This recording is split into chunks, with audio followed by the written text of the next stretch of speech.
It's Wrecking Ball Radio. Shut up and entertain me. There's no rules. There's no rules. Holy sh**, it's amazing. I see her sarcasm and nastiness grow.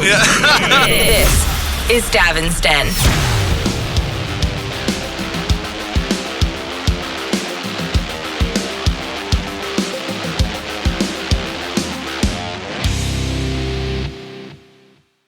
Good evening, everybody. You are listening to Davin's Den. Yes, Davin's Den, the show that is better than losing your influence. You can watch us on davincomedy.com and Facebook Live on the Davin's Den page. I am your host, Davin Rosenblatt, and I am joined by Joe Curry.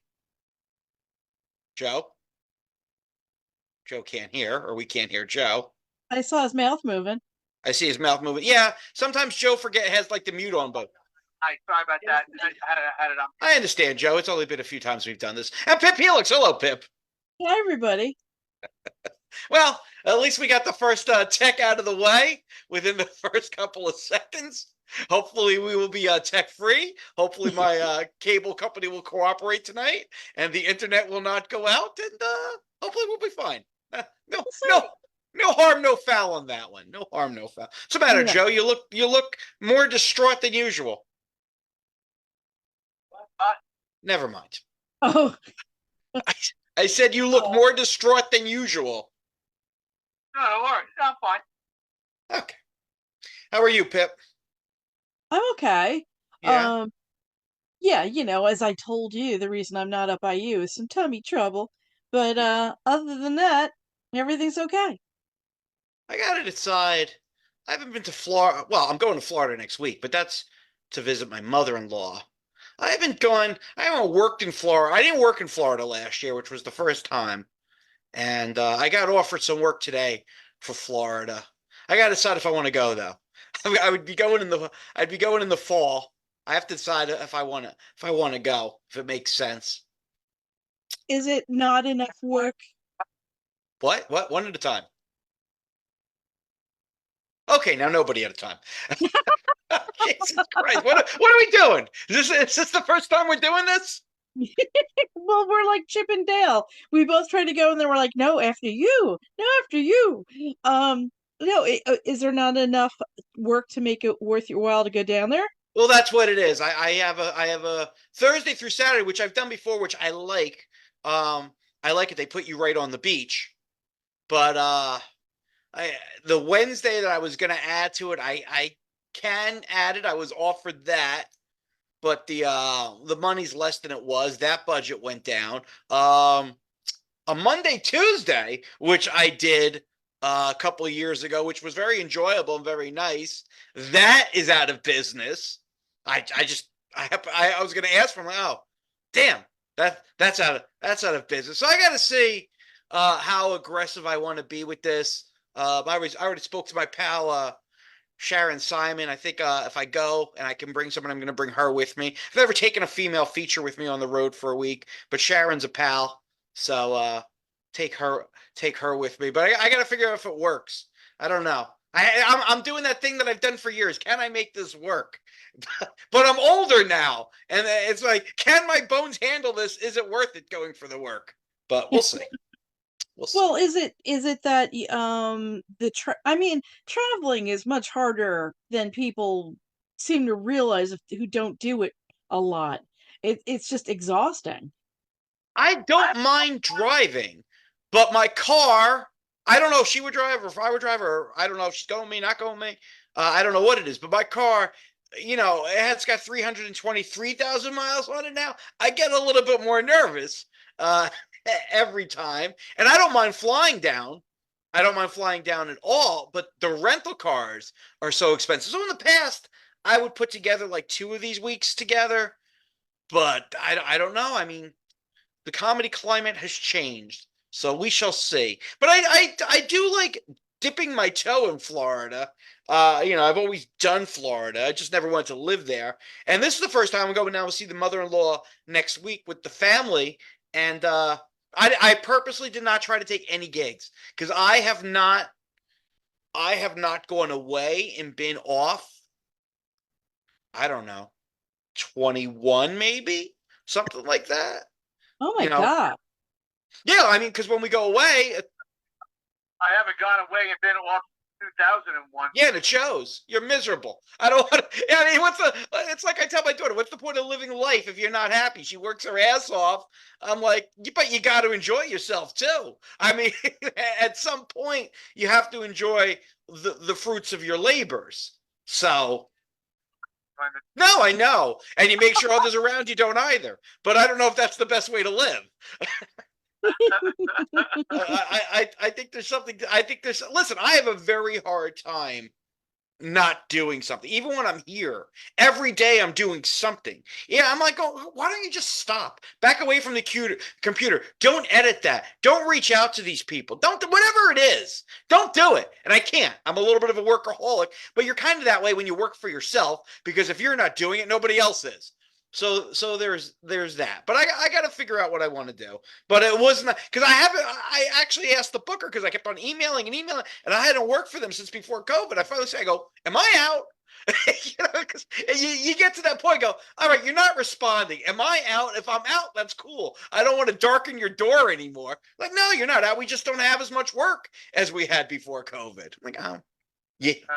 It's like, okay, that's fair enough. I hate that you're asking something, you need a question answered and you're being ghosted. There's a guy at my work that just doesn't look at his emails and stuff enough, and it's a very busy place, and you got to be on. And well, they just rearrange things and the flow of the work is different, and there's people that we have to reach out to, but they're in an area of the building where there's not a phone extension, so we have end up texting them and calling them on their cell phones. It's ridiculous. It just started. But it's like, well, if I text you, dude, look at your phone. It's buzzing or something. You know what really pisses me off? When somebody sends an order and they have a no reply email. Oh, And you don't know, and you got to scatter around. It's like, what the fuck are you doing? yeah. What do you think? I'm going to bother you and want to come over to dinner? Your fucking pricing is off. I want to get your order in. Why do I got to launch an investigation to get your fucking email address? Right. But I guess the impetus is on you to track them down as opposed to waiting them out. Yes. Well, it took me 2 days to track this one fucking guy, because I finally get him. Yeah, so-and-so, he ain't here. He's in a bar. All right. And I finally, I called, he ain't here. How can I help you? Finally, 2 days later, I get a fucking answer. His order could have been in 2 days. 2 days later, but he has a no reply email. It's like, how fucking stupid can you be? I know, it's so annoying when there's no way to get back. And you start searching around their website, and there's no like easy contact us, email this. There's just fill in a box with questionnaires, and no, I don't want to talk to your bot. I don't want to fill in a little box that you'll get back to me when you have time. I want a way to reach out right now. Is that too much to ask? Apparently it is with some companies. Yeah. So Crazy. couple weeks ago, I went to a ceremony for my newborn nephew, which is called, let me get this right, a Pidyon Haben. I'm sure I said that wrong, but I'm doing my best. It's all Jewishy stuff. It's all Oh Jewish. no, not Jewishy stuff. What? It's all Jewishy stuff. Or as Donald Trump says, I'm a self-hating Jew and hate Israel. But that's a different story. Because there's nobody who knows the Jewish people like Donald Trump. Don't shake your head at me. He attacked my people, Joe. I didn't start this shit. But anyway. So this is where the father brings the child to the Kohen. That's a special type of Jew. A Kohen's a special type of Jew. We have all levels of Jews. Kohens are special Jews. Levi, in Nirvana, there was Kurt Cobain. no, Kohen, not Cobain. Kohen. Yes. Yes. It was a joke, son. I understand what it was. And so he recites a formula or responds to ritual questions, indicating that this is the Israelite mother's firstborn son, and he's come to redeem him as commanded in the Torah. So there can't have been like a miscarriage. It has to be like firstborn son. So it doesn't happen all that often. So the Kohen asked the father which he would rather have, the child or the 5 silver shekels, which he must pay. Yeah, I don't know. I don't know if that's really market price these days for little Jewish kids, but I'm not sure. I don't know. I might have to call Jim Cohane Kramer on that. But anyway, I think a lot of parents, in 2020 hindsight, would ask for the 5 shekels. yeah, well. Yeah, right? The father states that he prefers the child to the money. Then he recites a blessing and hands over the 5 silver coins or an equivalent amount of total silver. The Kohen holds the coins over the child and declares that the redemption price is received and accepted in place of the child. Can I just say, this does not make my people look good that we're like haggling with a newborn baby. I mean, feeding in every. Can I get a receipt for taxes? I mean, seriously. What are we doing here? It's Junior's first deduction. Like, this does not help the negative stereotypes that this is a thing. You know what? I was gonna say, but I was holding my tongue. Did it have to be friggin' money? Did it have to be? Well, I think it could be something similar now, but back in the day, what were you going to get? 5 camels? I don't know. I don't know. You know how hard it is to fit I 5 don't camels in an elevator to get to the 20th floor in a Manhattan apartment? It's not easy, girl. Oh my god, that would be really funny to see people trying to work this out. Is Ringling Brothers in town? Nah, there's a baby Jewish boy. Anyway. Yeah. What are you doing carrying those 5 packs of cigarettes? You idiot! That's not it. All right, it's a baby, not a prisoner. Relax. No, I meant camels. Oh. I thought now you're treating like the baby's new bottom, like you would like he's an inmate in cell block 6. Listen, We look like 5 shekels, but the way things are, I'll take a carton of Marlboro.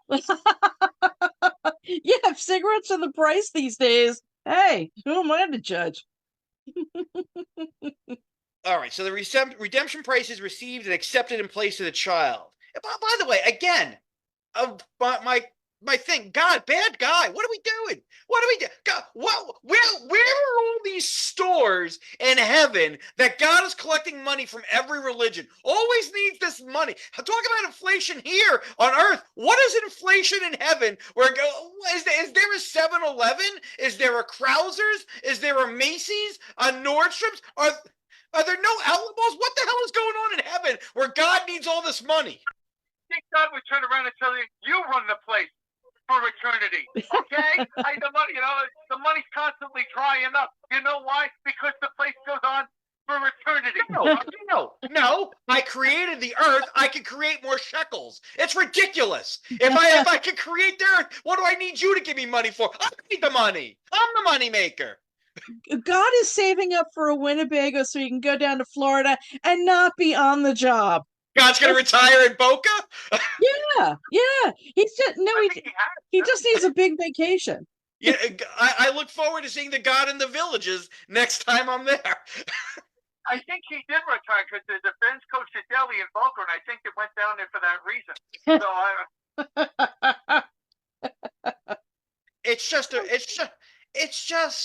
it's just so greedy of a god. All these gods, they always want something. You're not stupid. What do you need from me? I'm a mere mortal. I'm trying not to get eaten by a saber-toothed tiger over here.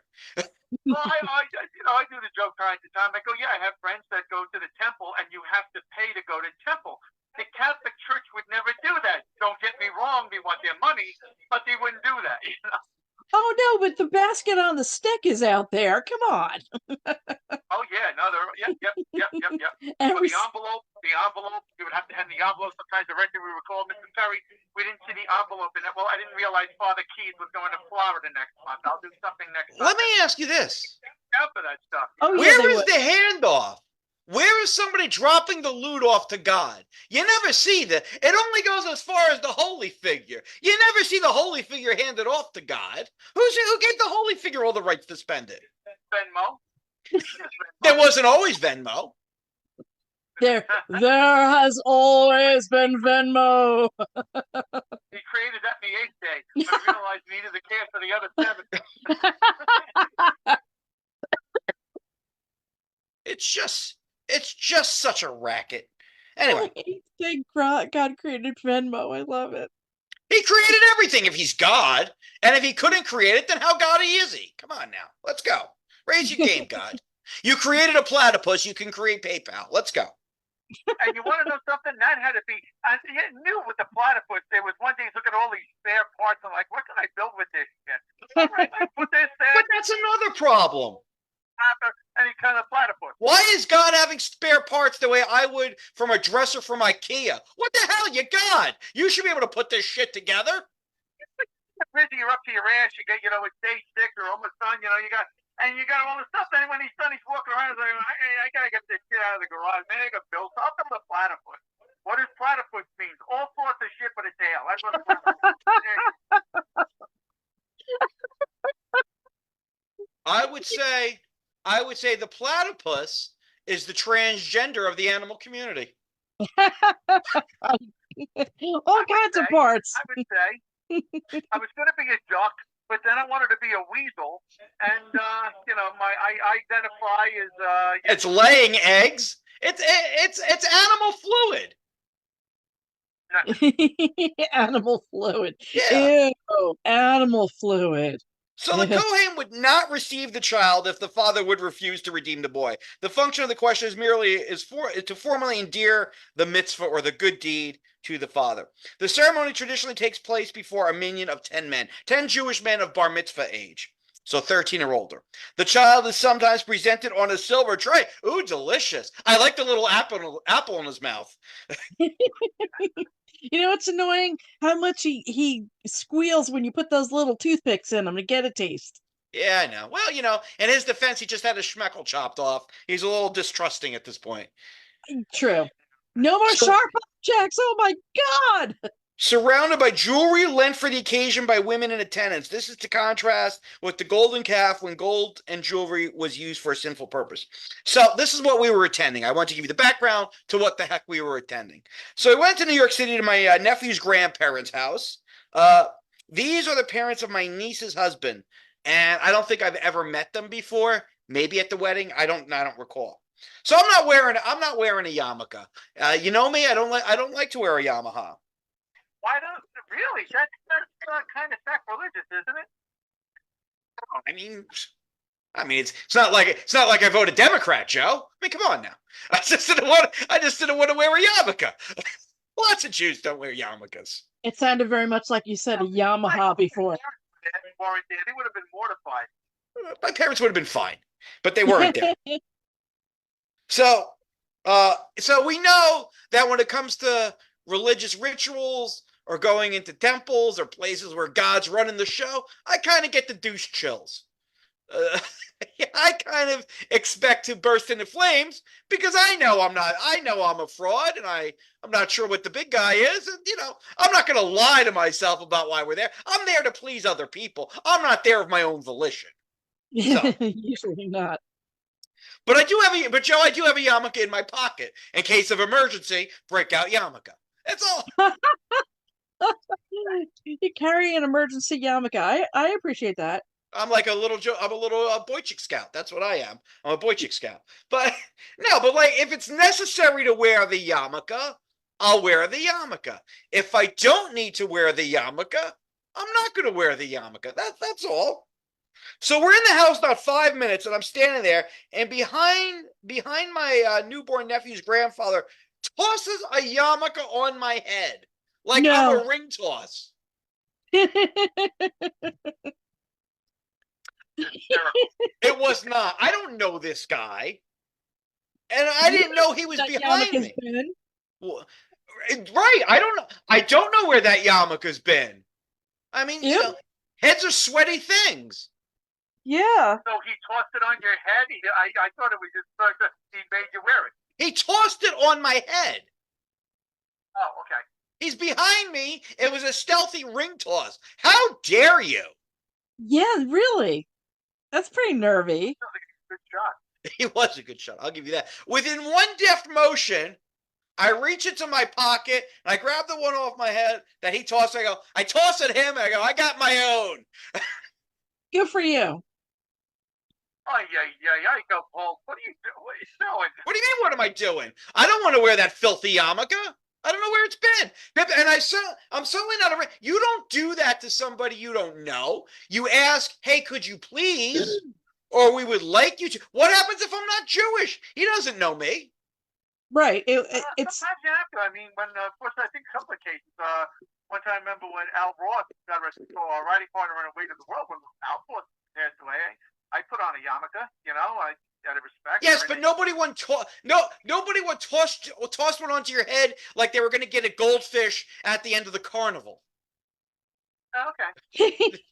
There's one thing going out of like if it was asked out of respect, could you please put one on? Sure. That's why I have one. That's why I brought one.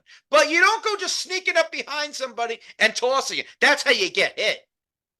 it's kind of the backwards way of if somebody's wearing a hat and they should have taken it off, knocking it off their head instead of asking them to remove it. Yeah, no, you're absolutely right. You're absolutely right. You know what he should? Yeah, right. What he should have done is he should have come up and held it and go, "Hi, you don't need a yarmulke, do you?" Right. And you, oh no, I got mine. Thank you very much. And you know, pleasantries and nice and you know. Yes. Oh, yeah. Yes. That's what normal human beings would do. God forbid that should happen. That would not have pissed me off. I mean, people could see the red in my eyes. Yeah. Because I was pissed. Now, what did your wife do? Because I know she would know that would piss you off. Her sister saw it too. They all thought it was bullshit. Oh, good. Okay. Because it's just rude to do. You can ask me to wear it, as Joe said or as I said, and then I can decline or accept. I mean, I would accept, but you can't just start throwing them on people like it's a Nerf frisbee and we're playing frisbee football, whatever the hell that game is where you throw it in the baskets. Well, yeah, there was sort of decorum on that. Yeah, he was wrong on that. Yes, that's all I'm saying. Yeah. So, but anyway, so I kept my cool. I wore my yarmulke, but it did foul my mood, which was not great because I only had like an hour. I had like an hour less sleep because it was when we turned the clocks back, and I don't sleep anyway. And I woke up early that day because my wife had a nightmare, and I hate driving into Manhattan, and I don't like religious ceremonies, so it's all going bad. I had a nightmare last night. You guys ever have this? Where it's like so lifelike, where you think you're screaming, but there's nothing coming out? Yes. What the fuck is that? I had that last night. Yeah, I woke it up. I got a nun on the hood. You know, it's destruction. I'm like, all right, relax, David Coverdale. It's a nun. It's not Tawny Katane. What are you doing? Wild night in a dream. Joe's the only one who has a Whitesnake video with a nun in his dreams. Oh, I don't think he meant it that way. No, I don't meant to vent. I got a nun on the hood. There's destruction behind me. There's cops. I'm like, uh-oh. Yeah. then I get up and I'm talking in my bed and all things. What was your nightmare? Here we go. I don't know. I just remember that I was screaming. And like in my dream, my wife came to wake me up and I'm screaming, but she can't hear me. And then I think I wake up, but she's not there and I haven't woken up until finally I wake up and go, all right, enough of this shit. But it's yeah.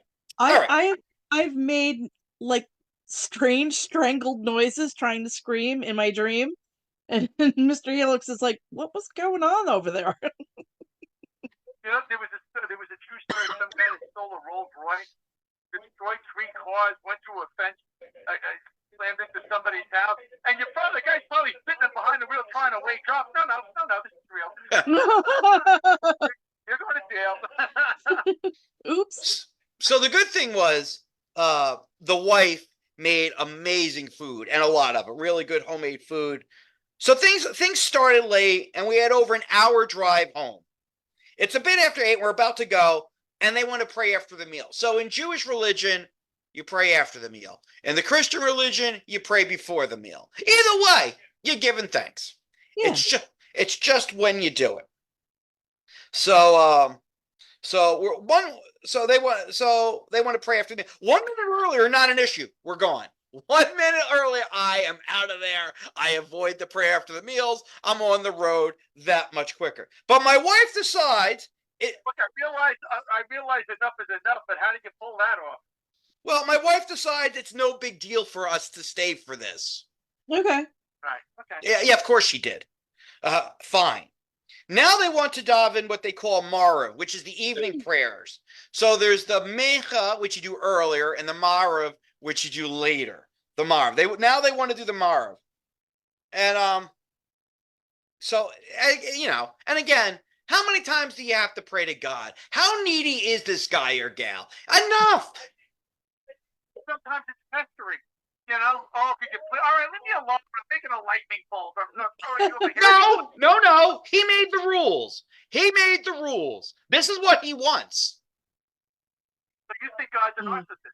I know God's a narcissist. How many times do we have to say how wonderful and all powerful and almighty he is? Him and Trump, they're the only ones. Yeah, it's a bit much. It's too much. So anyway. So we're getting ready again, but they stop because I'm leaving. If I leave, they don't have 10 for tomorrow. No. Oh man, there has to be a quorum. So I would say, I'll see you tomorrow. No, I didn't. Because now I feel obligated to stay. Yeah, I understand that. If there actually has to be a certain amount of people, and they see you like halfway through the door, yeah, you're caught. Well, no, like you can only say certain prayers if there's 10 Jewish men. You could still say some prayers, but there are other prayers that you can't say. So if I walk out the door, I'm depriving them and God of this magical moment, which can only happen because I, the unicorn, am there. Why is it you need a certain amount of people for prayers? What do you mean, like, do, me, re, fa, sol, ha, ma, na, gila? Like a barbershop, a Jewish barbershop quartet. What are you doing? What? Listen, I didn't make the rules, stupid. I wasn't there. If I was, they'd be a little different. Oh, I'm not Jewish. I'm Catholic. We pray beginning and get it over with. Now we go home. Yeah, you got a lot of standing and sitting too. Yeah, you do. But no, but you got a 10. It's called a minion. You have to have 10. And I'm the 10th. I'm number 10. So I got to endure another 20 minutes of praying. Yeah. And honestly, I'm not praying. I'm just standing there. To be honest with you, the only reason I'm there is because I'm a circumcised dick. That's the only reason I'm there. That's really what it comes down to. I'm an old circumcised dick, so I'm important. I'm gonna go back to the buffet table, take a little sandwich with you, Dude, I was stuffed. I ate enough. It was so good.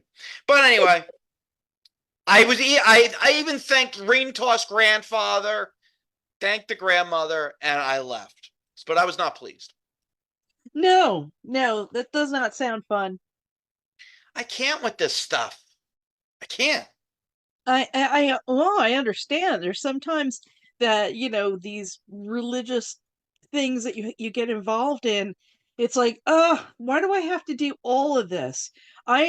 When I was a church lady, and I was one, I felt like afraid to like join in and offer to do things, because then they get you and they sign you up for all kinds of crap that you had no intention of getting involved in. All of a sudden you're like, you're hosting coffee hour, and then you're like standing up and reading things, and you're at the fall festival at a table selling white elephant stuff. Oh my god, you're in for a penny, in for a pound. That's why I like to just shut up and not get involved, because then you're like, you're in for everything. Oh, when I go to church, I sit in the back. And I'm like, well, I think I'm going to burn in hell, because one day he wanted me to help bring the offering up, and I said, I got a bad foot. Oh my god, that's funny. Believe me, that's going to be brought up on Judgment Day. Really, you couldn't bring wine up? Really? You go to the fridge to get a beer, you can't bring a wine up to the altar?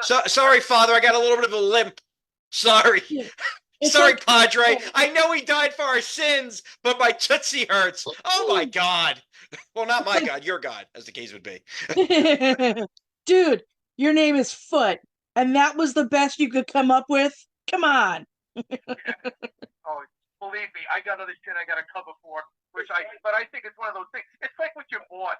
You know, there's all things that could go wrong. Your boss, somebody one dumb stupid thing, and the boss is all over you for nonsense. And I think it's going to be with this. You know all my antics. I got to explain all that shit. I'll probably get through everything. All right, the wine thing. The wine thing. I'm like, I didn't get really your foot. Okay, you know, like your foot's gonna burn off now.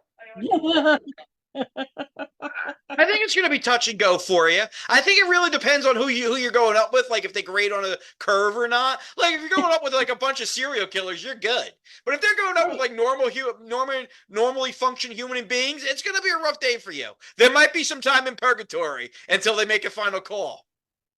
And Satan is going to go, hell means a lot of things to different people, but I've got your hell. And what's my hell? You're going to a mic, and it's for eternity. That's my spot, 9,374,021. Enjoy. And nobody's getting bumped up. And it's a full mic. Oh, God. Like on eternity. Hopefully you'll get up, work on new material. Don't goof on me or I'm going to add another couple of hours. All right. I think you do that on a weekly basis. Evan White. You'll be the Wow. Wow, Evan Weiss getting name checked, doing nothing wrong, gets name checked. Wow, gets dragged into hell and running a mic. Wow, all right. In hell, no less. He does a mic at Greenwich Village. You think this is going to scare him? It'll be No, I mean when he does at Greenwich Village is it's a bunch of bringers, and then there's a professional comic smattered here and there, and a professional comic to close it. I've done it. He's asked me to do it a few times. I've done it too. It's fine. Evan's a good guy. Evan's a good guy. All right. So 2 Saturdays ago, I told you guys I did that show for that 55 and over community. Oh yeah. Yeah. And it went well. And as I said, I think I'm getting better at these things because it's almost time for me to move into one. Yeah. When I first started doing this stuff, these older things, I'm in my late 20s, early 30s. They hate me before I start. Who the hell am I to talk to them? Hey, now I'm within a recruiting range. I'm there. So, Oh yeah. My friend Nicole told me one time. She goes, "You should do retirement homes." I'm like, "Thanks, Nicole. That's very nice." No, you'll be good enough. Yeah, okay. You would. You'd be fine.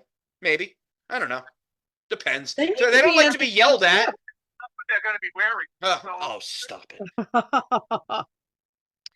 So the audience left very happy. My friend who got the company, the show recommended me for an expo.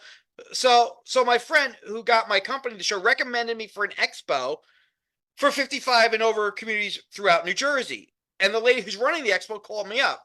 Now I agreed to have a table at this expo. And they also had a showcase for performers, but that was filled up. Now, the last time I ran a table of any sort was when I was a teenager, and it was baseball cards and a baseball card show.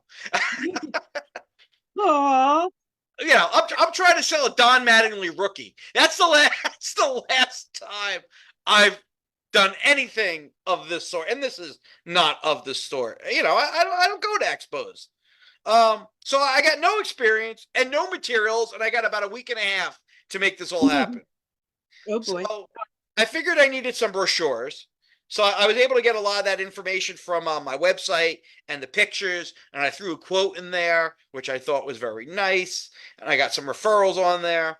And then so we actually had the paper. We got to do this quickly. And my wife goes to Staples to get it printed out. And because we had the paper and the guy's so harried, he prints it out. I was like, take it for nothing.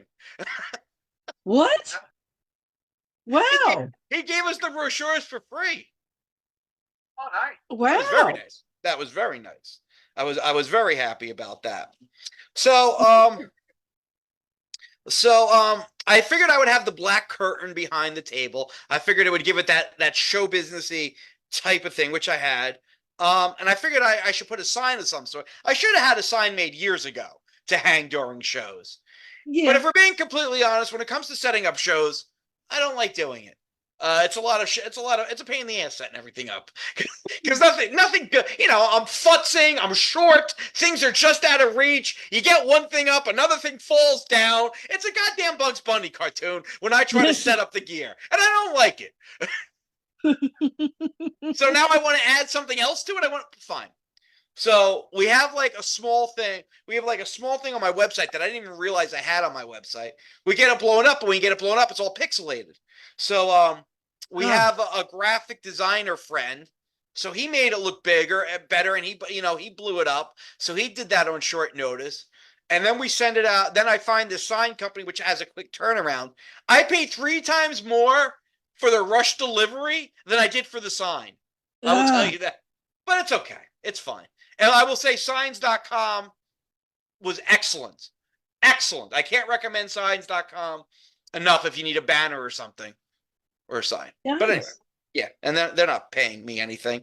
But yeah. So they get the sign. And my wife has an extra monitor for our computer because she's one of these people that when she's working, she needs multiple monitors, like she's trying to land something.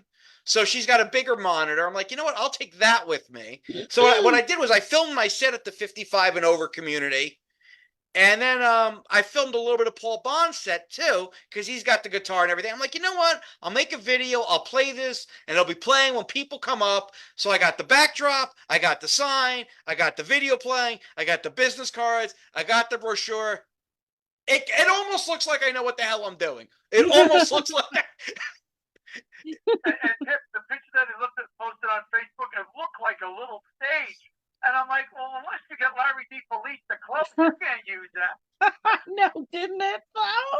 But he's not taking calls. What do you want me to tell you? But I thought it looked okay. I thought it looked okay for what was he. So I get a call the day before the thing. They had somebody canceled the performance thing. Do I want to do the performance showcase? I'm like, all right, I guess I'll do that. Okay. Well, then you don't have to do the table. I'm like, wait a second.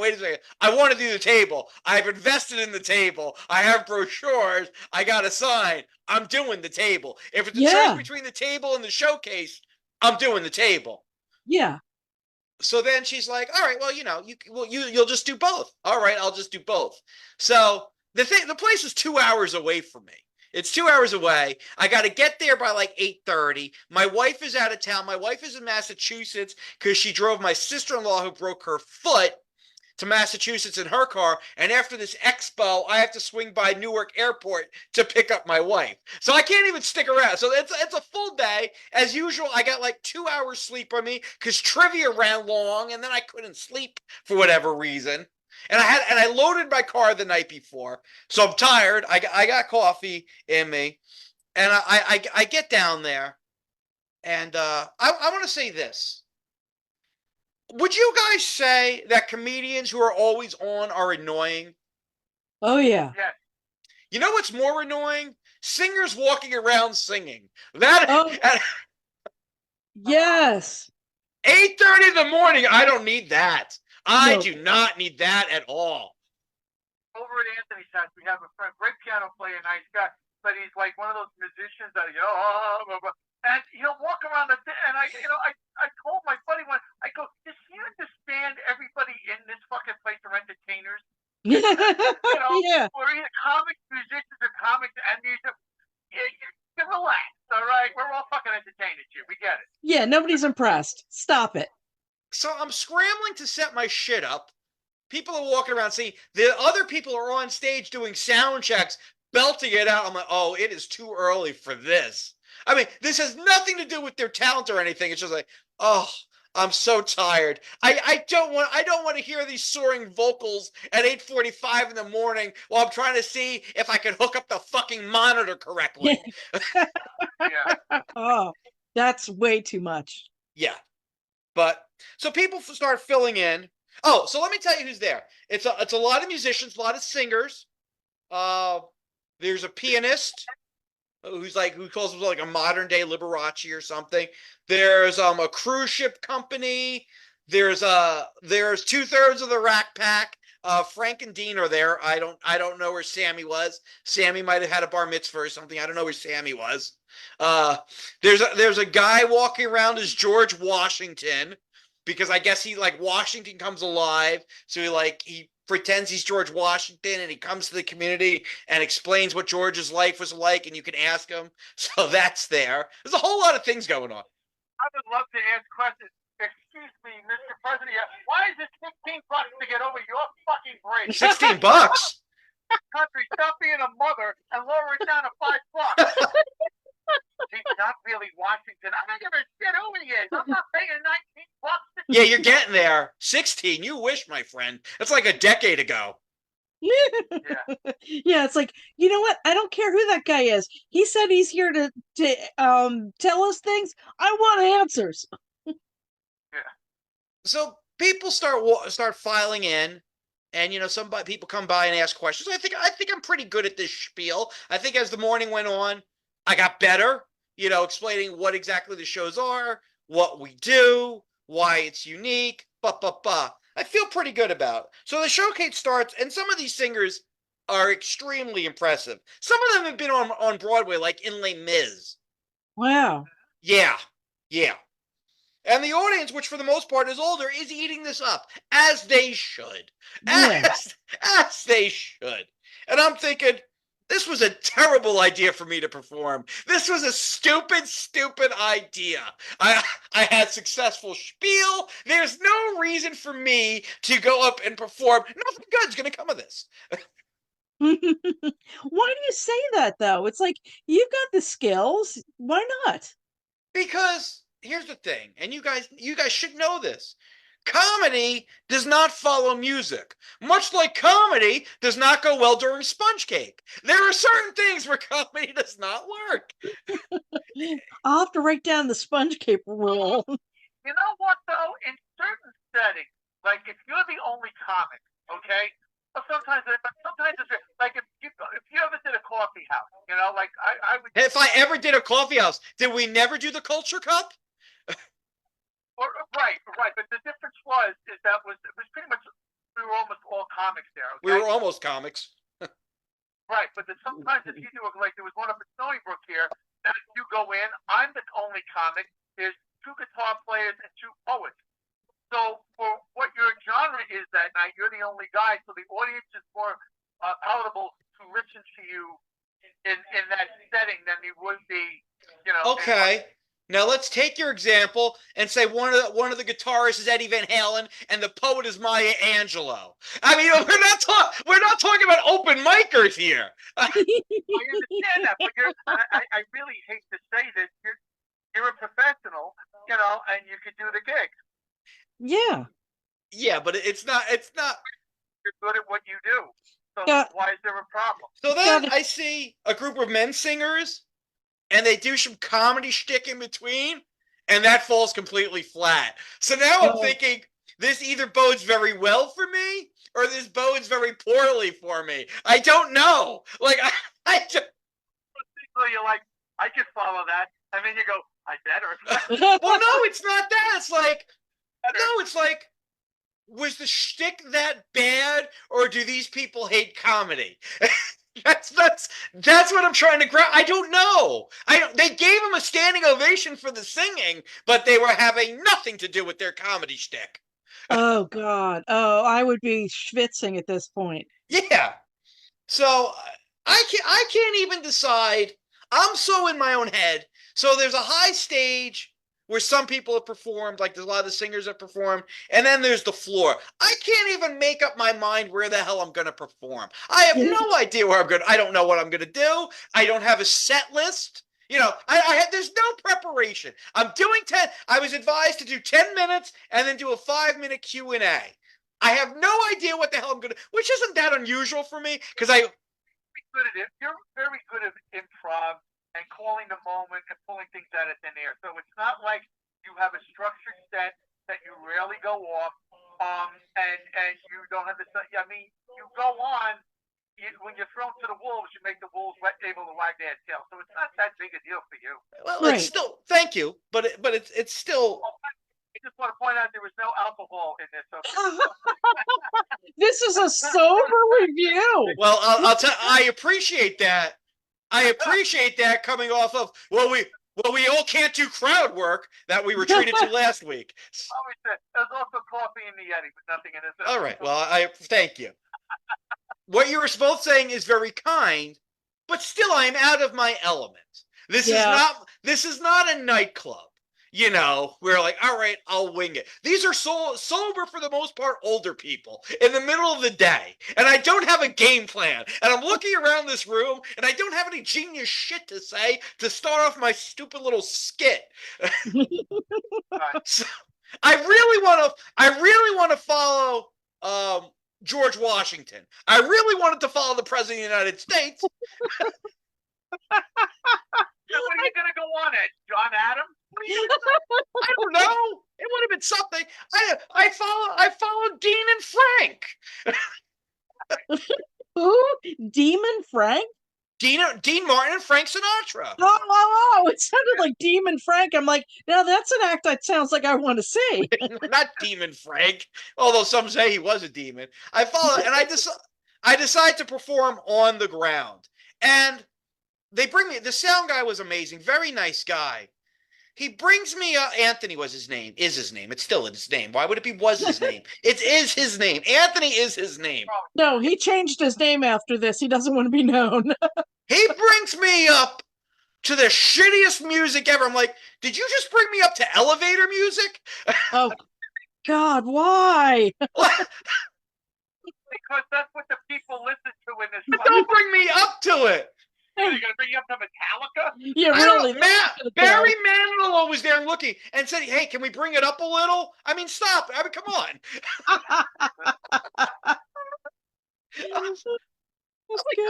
I go, did you just bring me up to elevator music? He goes, I did. I go, thank you for the worst intro walk-up ever. And we're off.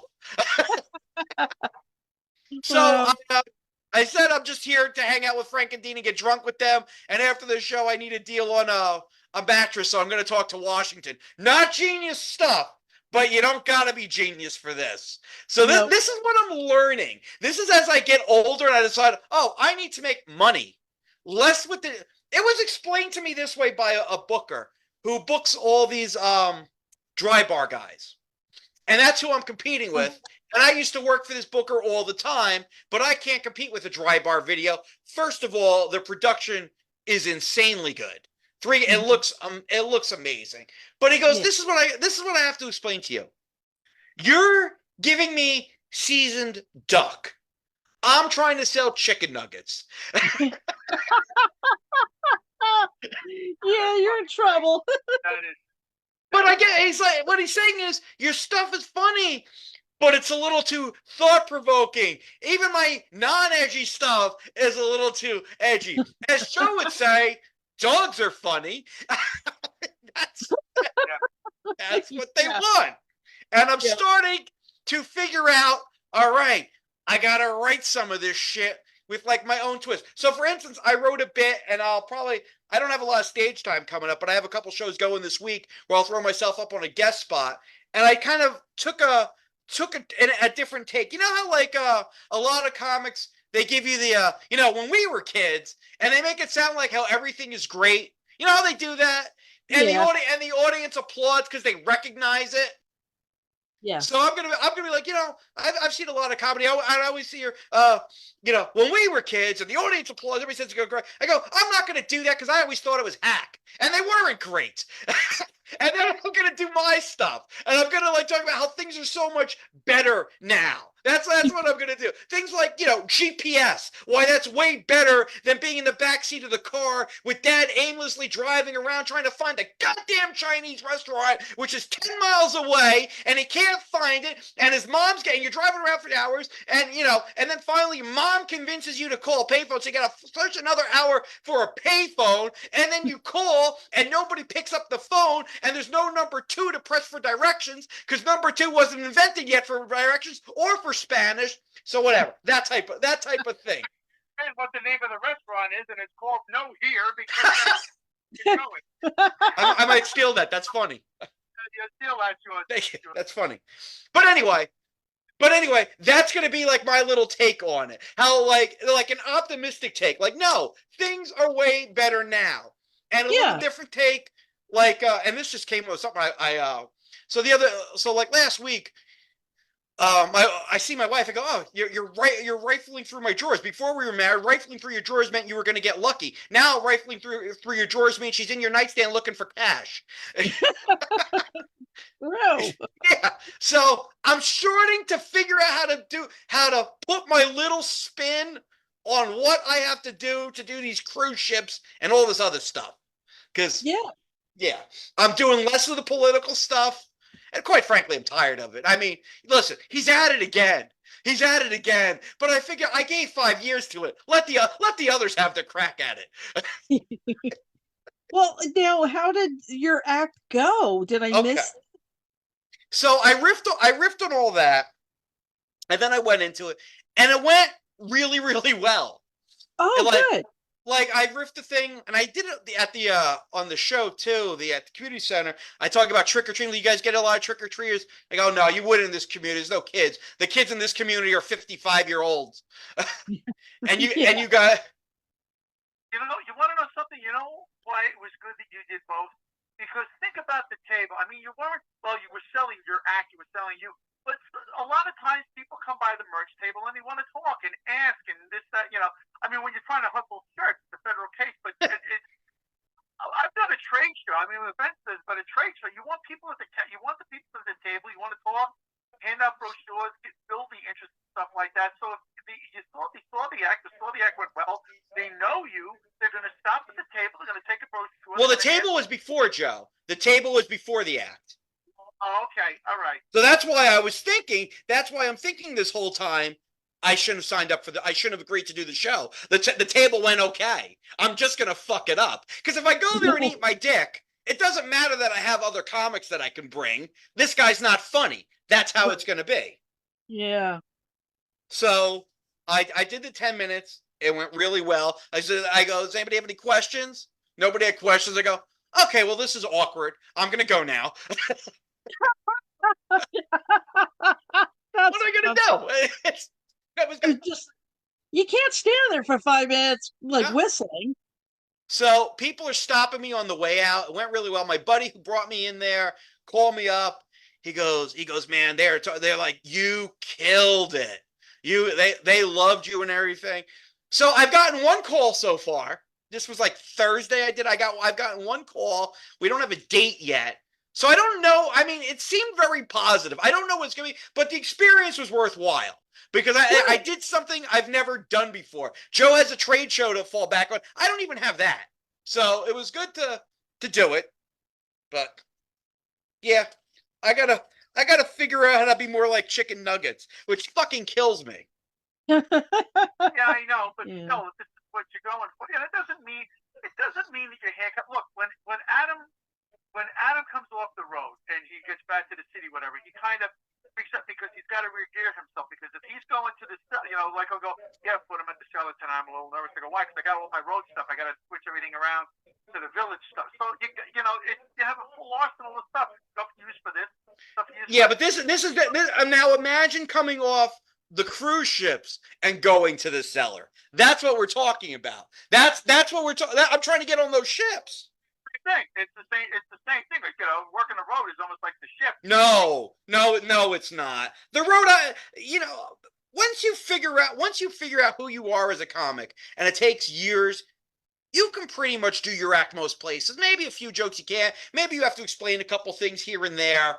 But once you're confident in who you are, they'll take the ride. We're talking about, for me personally, a guy who's just a little bit more edgy. Like a guy who's not edgy, who could do it all, is Chris Monty. He's got a very old style feel to him, but very much great comic, great writer, not edgy at all though. He's perfect for all this old people stuff. I watched him. I worked with him last Thursday. Level the fucking room. Yeah, it's phenomenal act. Yeah, you can put him anywhere. Right. And I'm one of those guys you can put everywhere, but I'm going to figure it out. But people don't want to trust he'll figure it out. People want to see it on video. So yeah. So hopefully I'll pick up some stuff. But it was a good experience. It's good to be out of your comfort zone. That's Yeah, it's good to be the cruise ship. Did you speak to the cruise ship? I did not. They did not have a great presentation. They had to follow singers and they were very dry. I mean, people are trying to pay attention. But, you have these soaring vocals and then, so this is what we do with the cruise ship. It's hard. It's very hard. Yeah, if you got the number or whatever the information, I would see if you can call the agency. Hey, look, we did this expo. If I like the opportunity to see if I can audition, or who would be the person that would run the audition for that for comics or stage. That's not a bad idea at all. I should track that down. That's an excellent idea, actually. I will consider that. Yeah, because I always tell, it's like, look, I know it wasn't a talent contest, but, I always tell the kids, I go, it's not only that event, but it's everything that goes around that event. The perfect example, the simple reason that the three of us are sitting here together, that we're sitting here together, is because we went to that audition at RG Gators. Yes. That's never happened. He never put together a show. We've been friends for 25 years. We've been doing this for 12. So it's stuff that you get from an event. That's a great idea. Networking. Yeah, well, I was going to email all the people that were there. Yeah, I should send something out. That's a great idea. Yeah, I gotta work on these stuff, but I'm figuring it out. That's the great thing about comedy. If you allow it, there's always something to learn.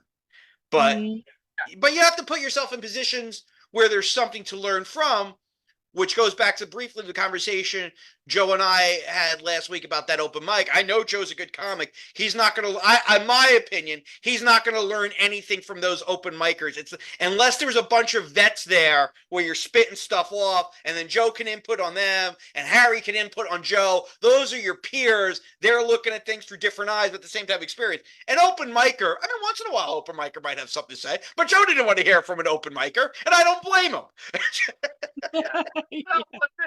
I don't want to get into the conversation there, but there's other things that you can learn from that. But basically, in a whole with the whole business, the one thing that gets me is that a lot of these C-list celebrities that decide to do stand-up, like they're going to be working at the mall or something like that, and I hate that because it segregates it, because there is so much that goes into this.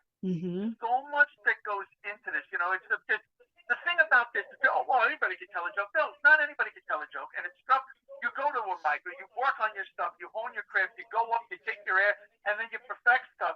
And it's harder than any other thing, because if you're a musician, and I know this, by the time you hit the stage, the song is done, you've gone over everything, it's been drilled, it's ready to go.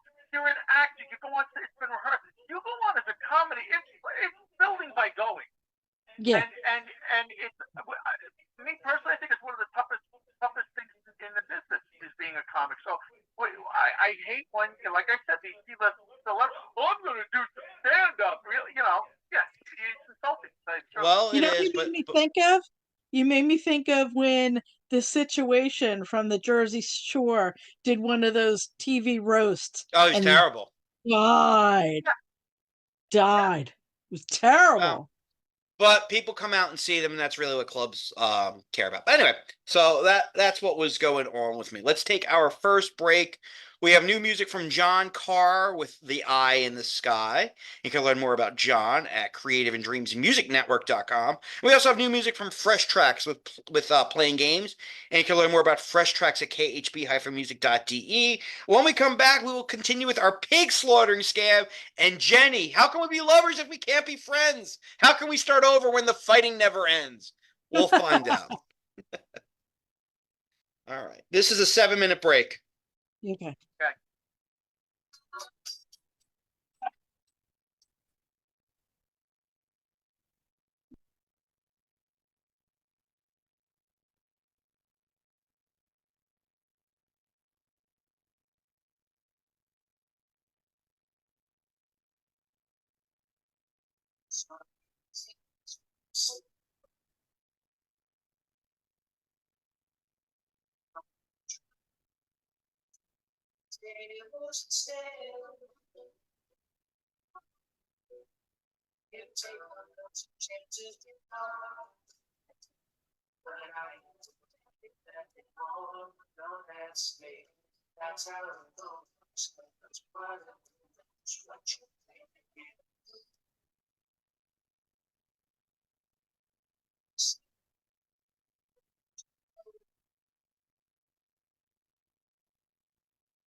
Whew.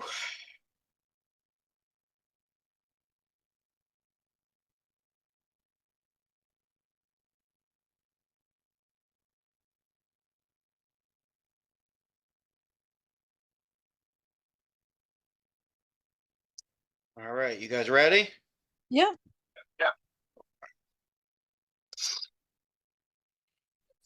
Is Davin's Den. Is Davin's Den.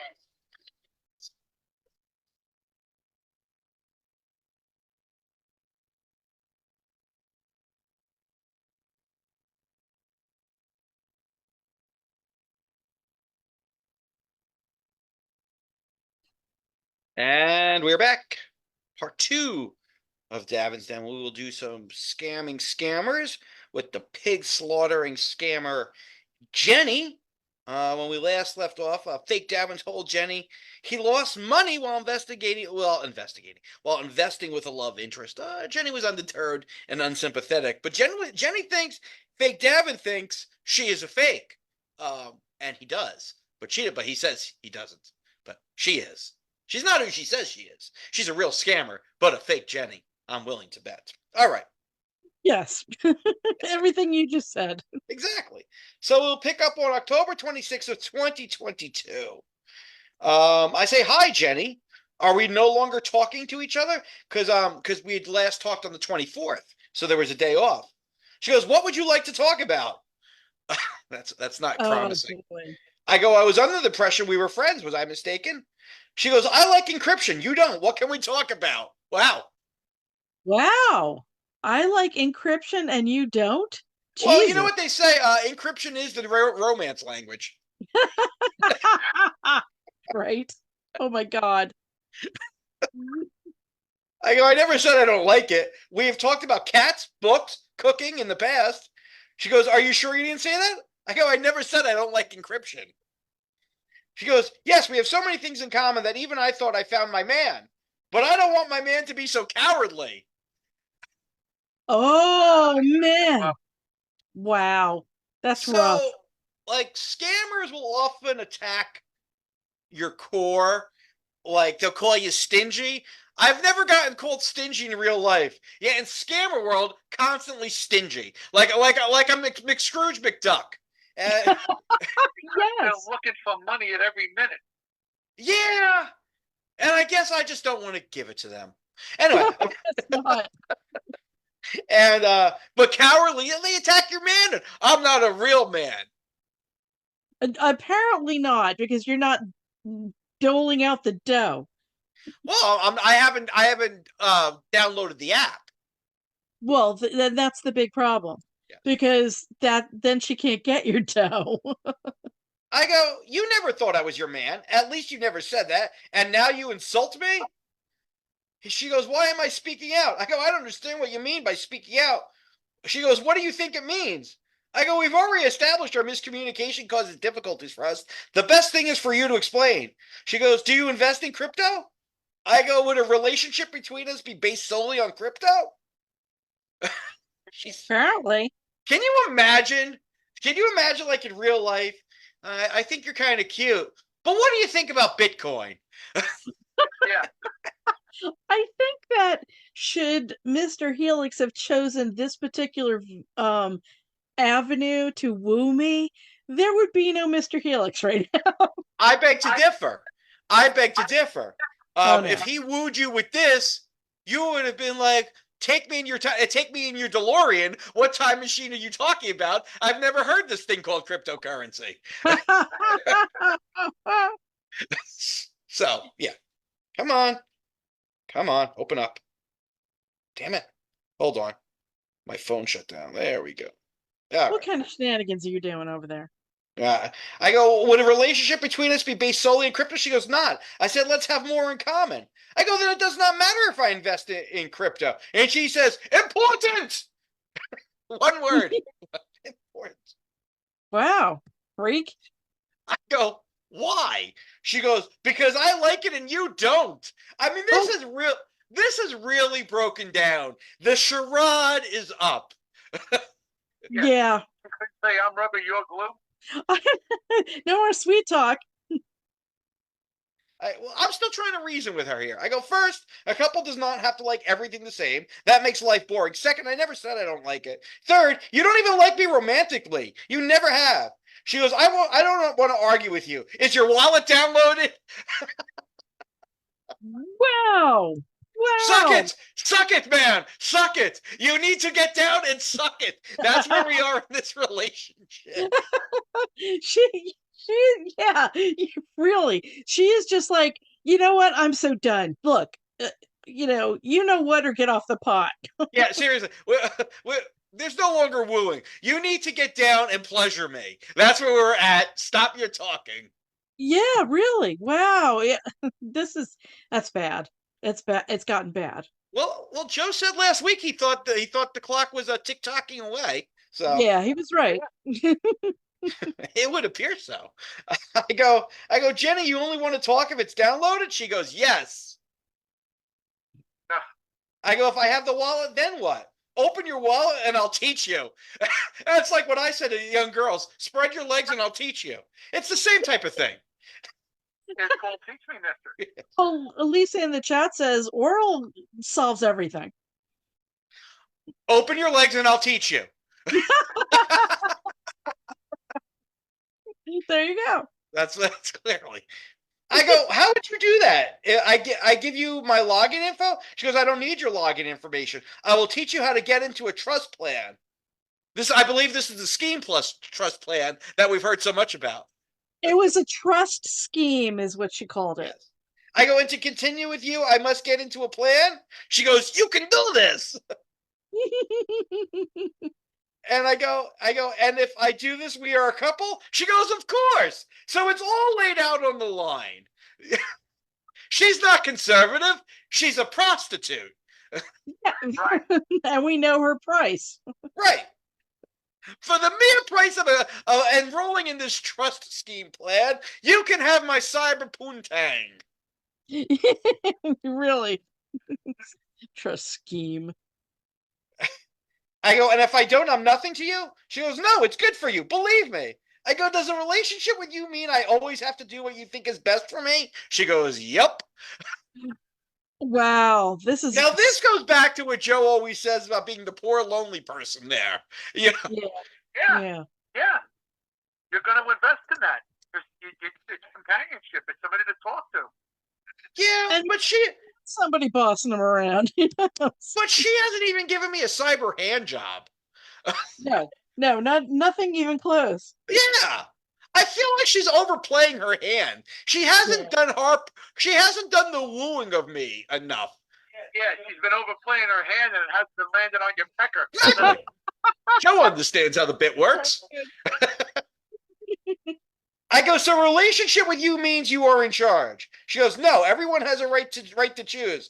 I go, but initially I must do this, and I must do whatever you think is best. I'm trying to understand what being with you looks like. She goes, yes, do. I go, how much do I have to invest?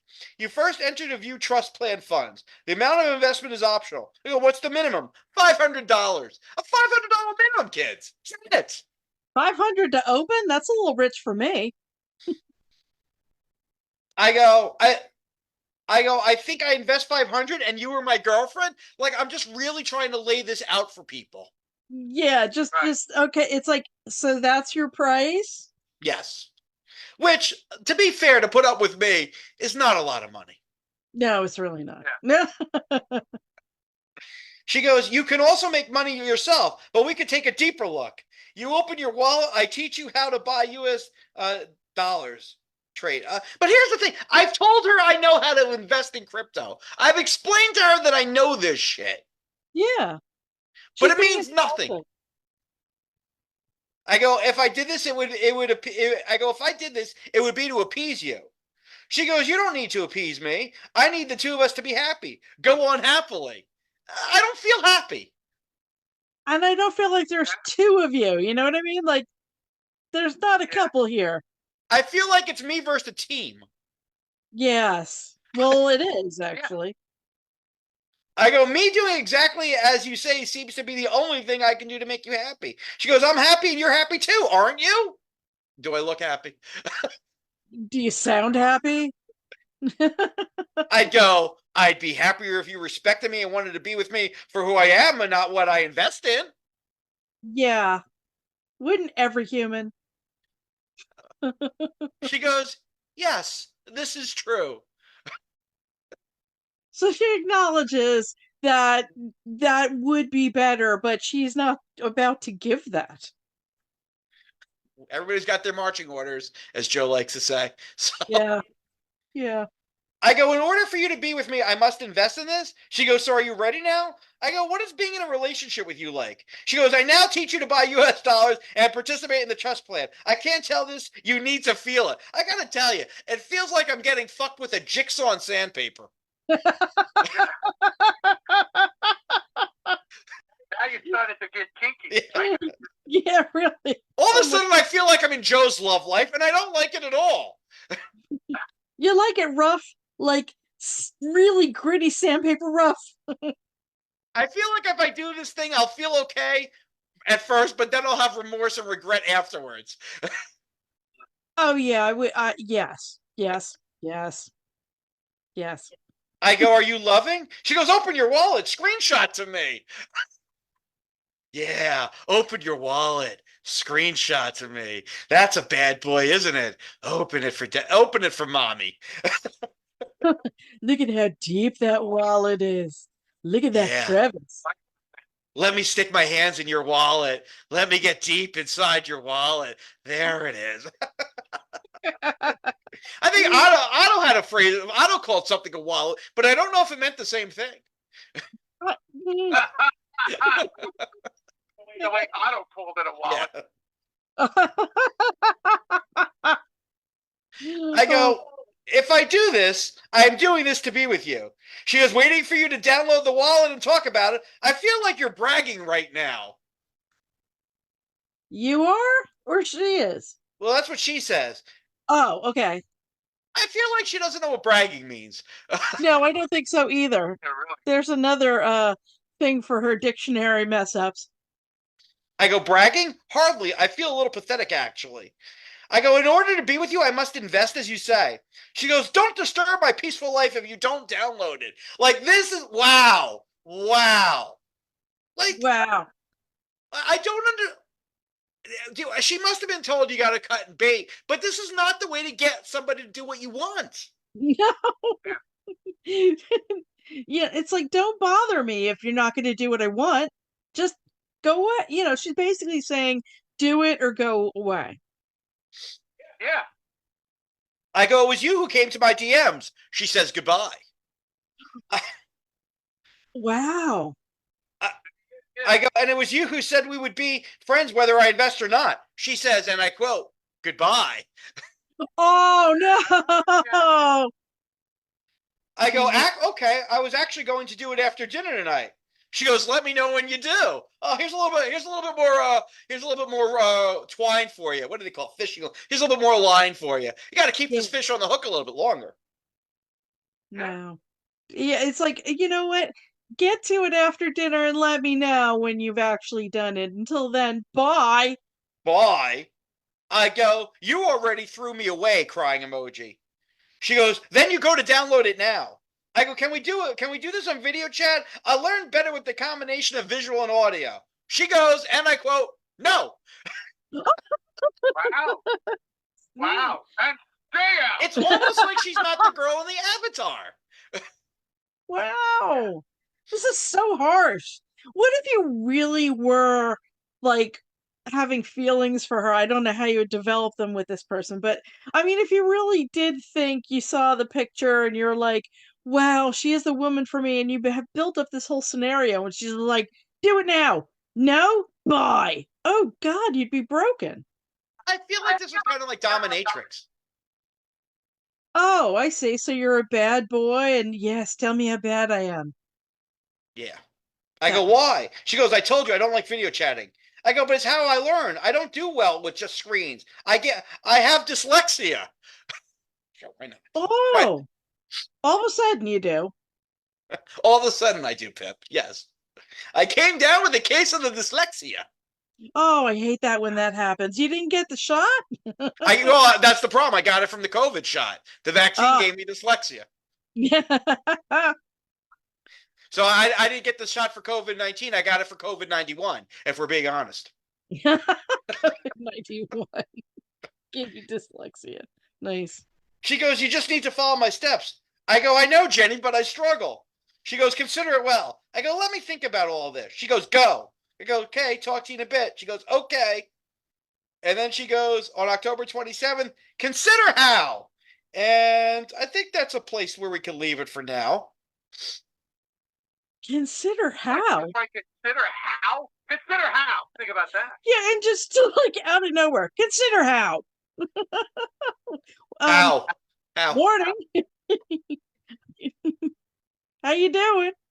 So, I mean, Consider this has been a complete attitude change. Yes.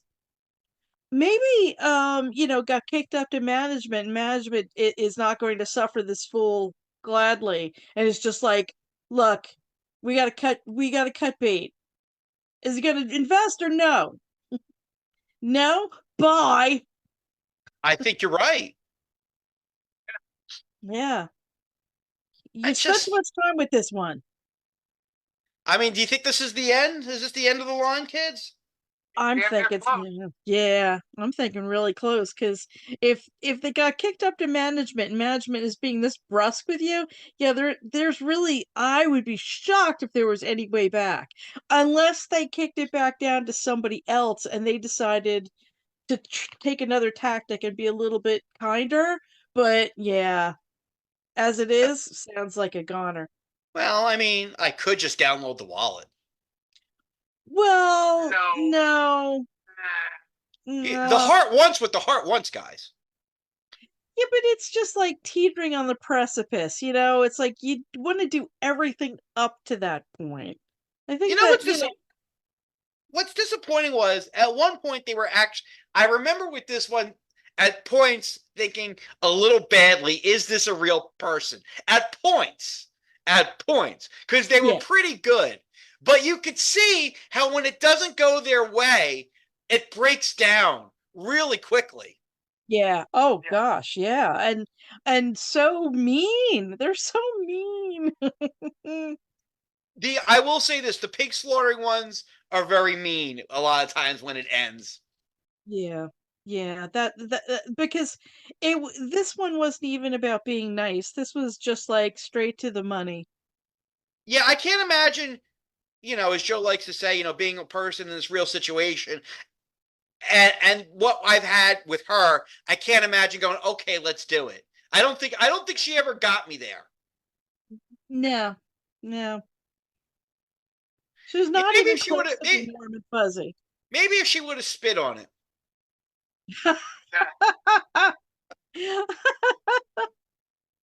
I mean, even one cyber handy, and you would have been like a little bit more interested. I feel like I haven't even gotten a dry hand job with her wearing rings.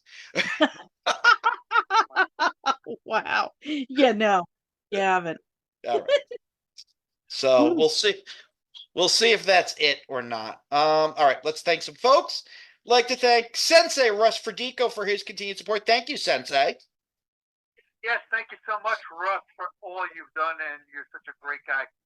Thank you so much. Portobello is Bergen County, New Jersey's most exclusive fine dining Italian restaurant.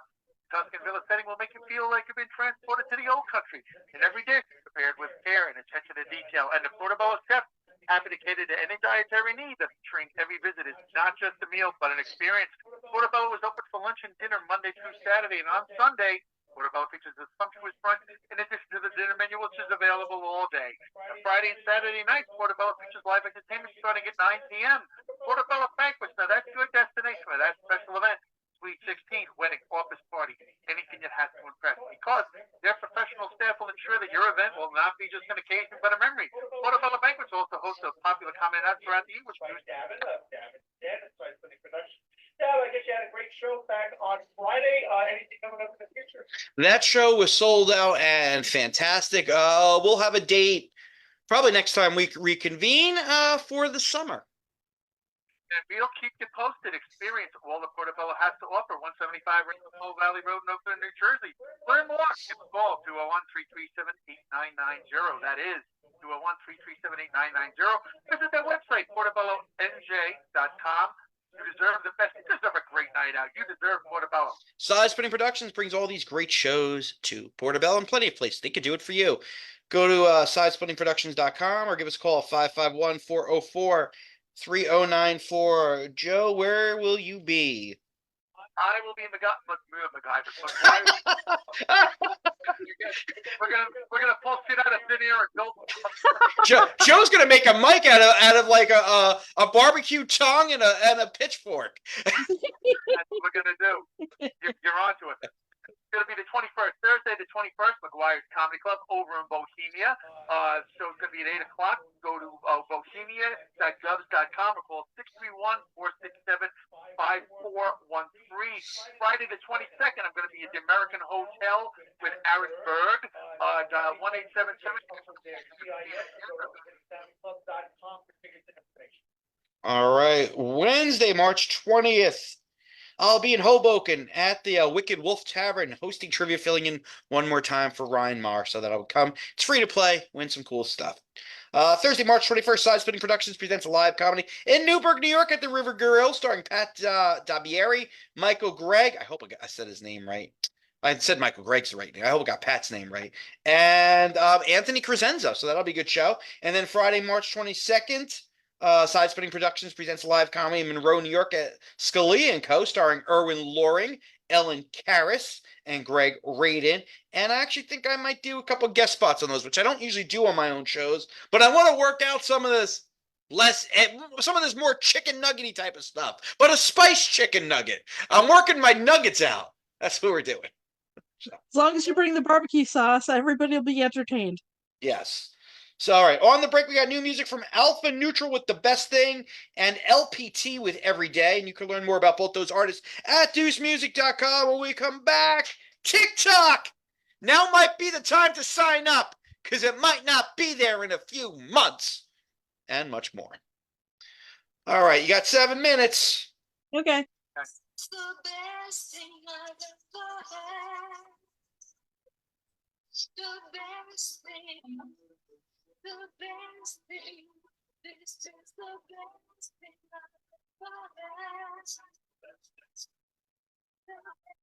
This is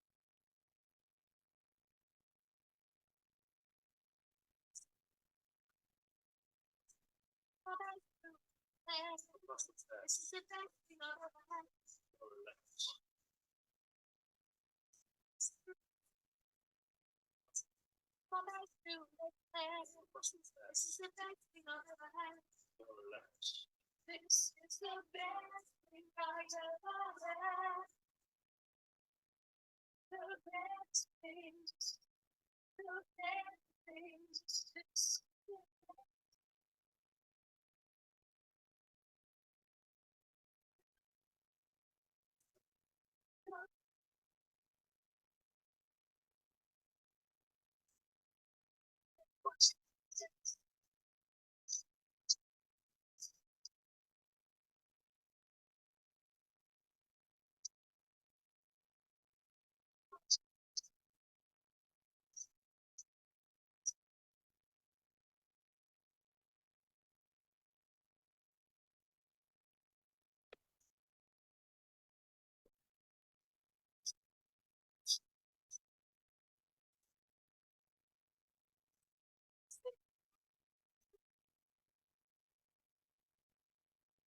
Breeze blowing on right on time. We ain't never going back to that. Like a summer breeze blowing in my mind, drowning in wine, dancing in time, keeping in step through the low and the high time, trying to survive and relate and things all the time.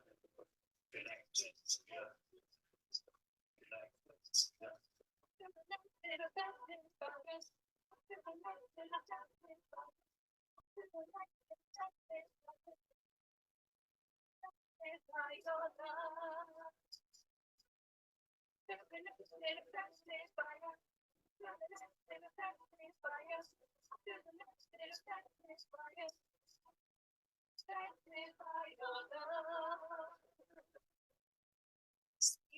more of the winter dream. Just the cure of the summer dream. Seasons pass as we find our way. Take the back to the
So 10 minutes, all right?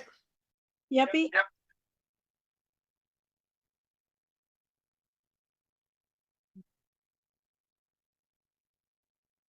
Here we go. It's Wrecking Ball Radio. There's no rules. There's no rules. Holy it's amazing. I see our sarcasm and nastiness grow. Yeah. It's Davin's Den.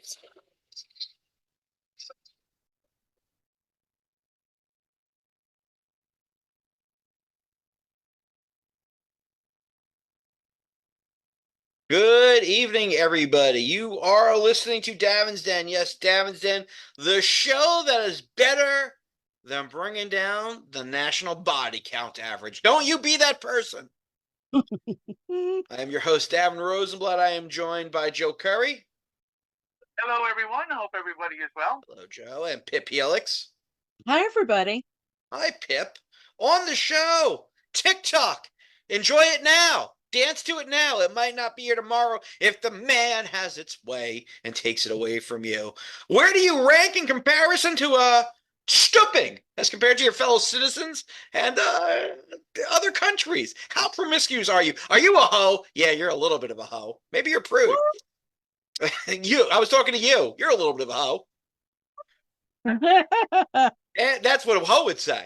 And school of fools. Should schools tell parents if their child is changing genders? Not as straightforward as you would think. And of course, we do some scammers with Elon Musk. But first, let's get into the TikTok of it. Play a little audio here, then explain what's going on. And then this was Joe's blog. So we'll get all into it. We'll give it the full treatment.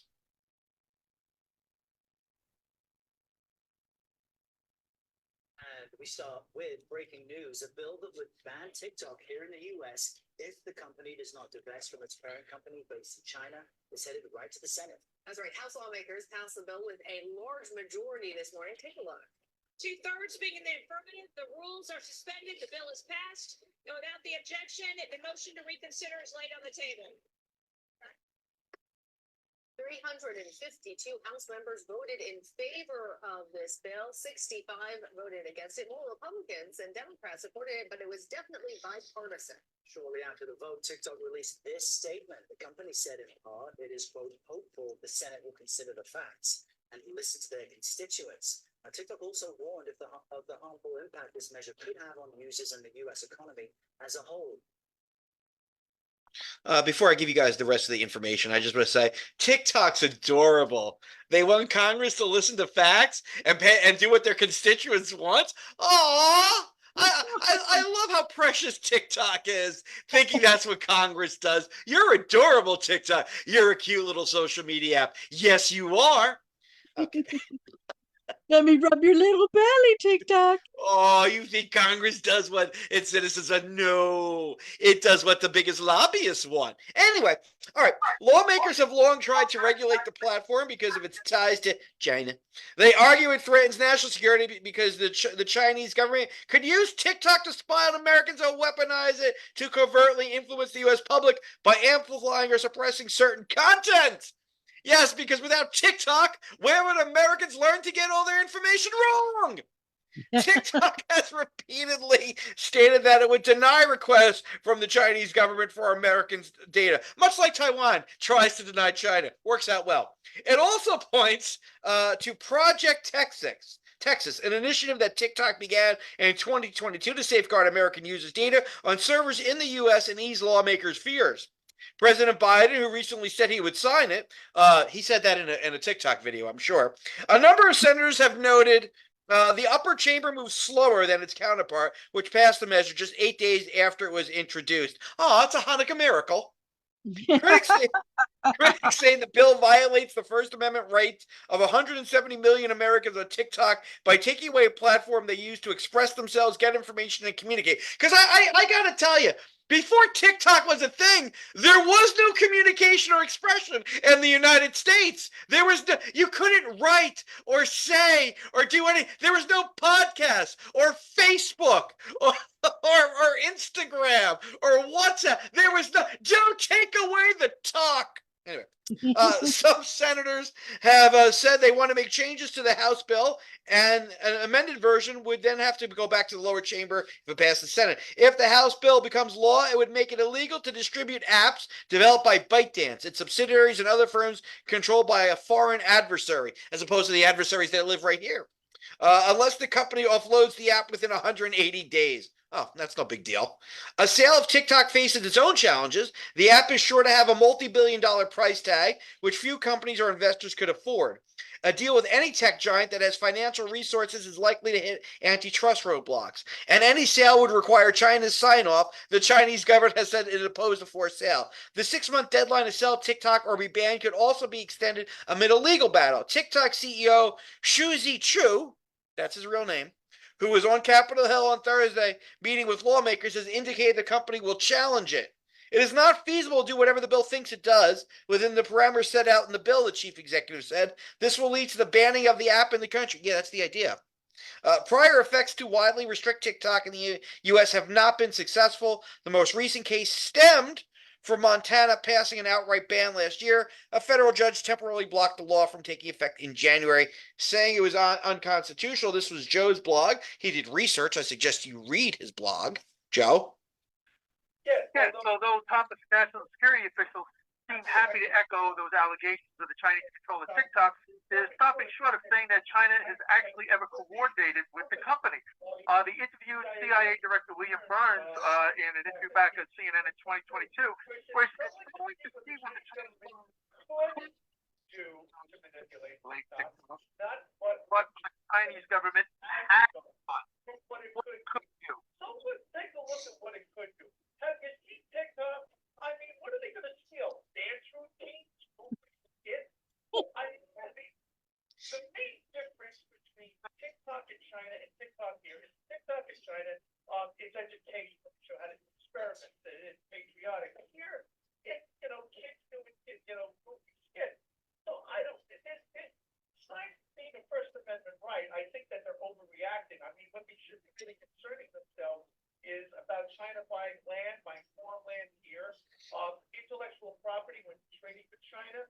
Something that that has a little meat and potatoes. I think it's grandstanding on both sides, and I think it's an opportunity on both sides of the aisle to grandstand it.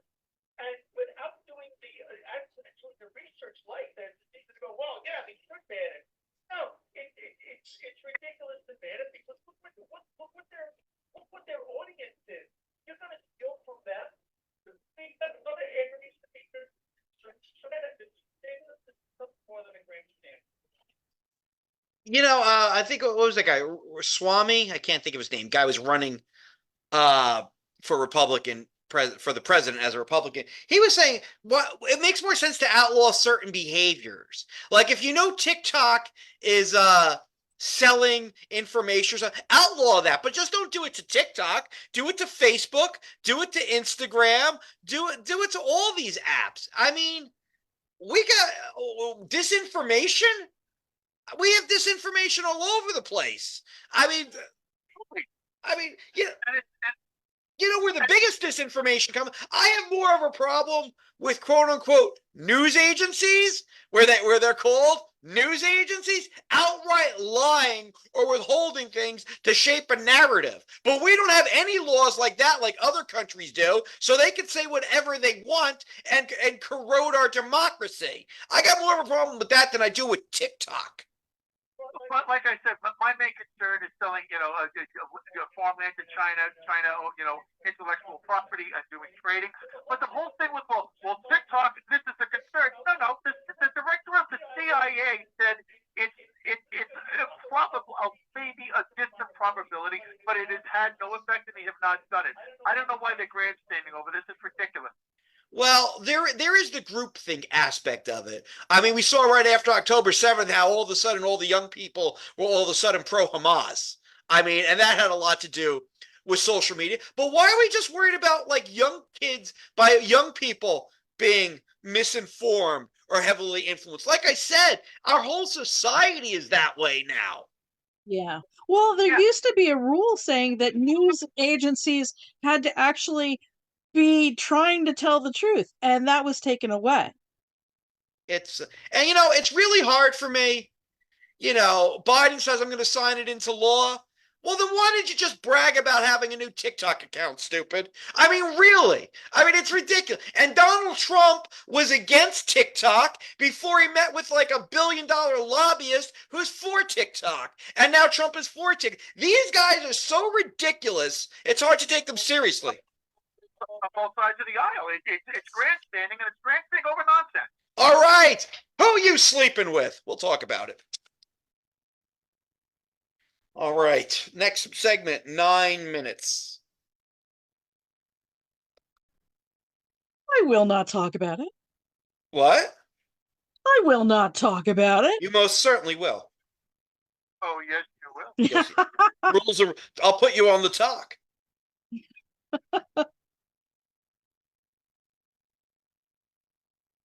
Hey, both of you guys just talk real quick. It sounded a little distorted there for a second. Let me hear both of you.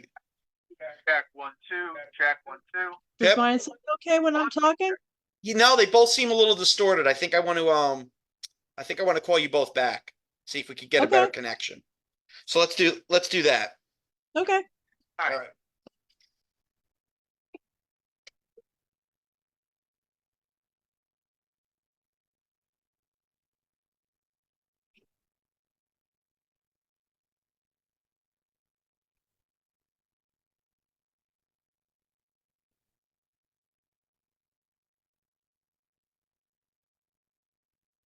Oh, that didn't sound good. Let me hear it. Talk. There we go. That sounds nice. Hold on. Let me click over. Let me call out that.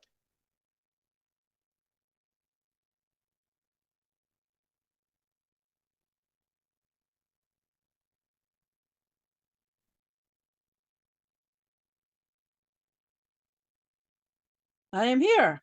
You are. All right. That sounds good. Let me see how you both sound. Hold on. Are you both there? Yep. Joe? Hello. All right. Yeah, that sounds better. Just needed Okay.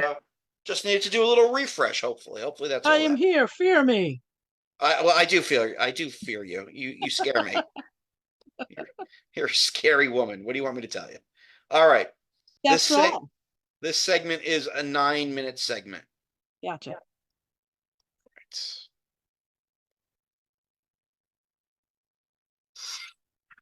It's Wrecking Ball Radio. This is Davin's Den.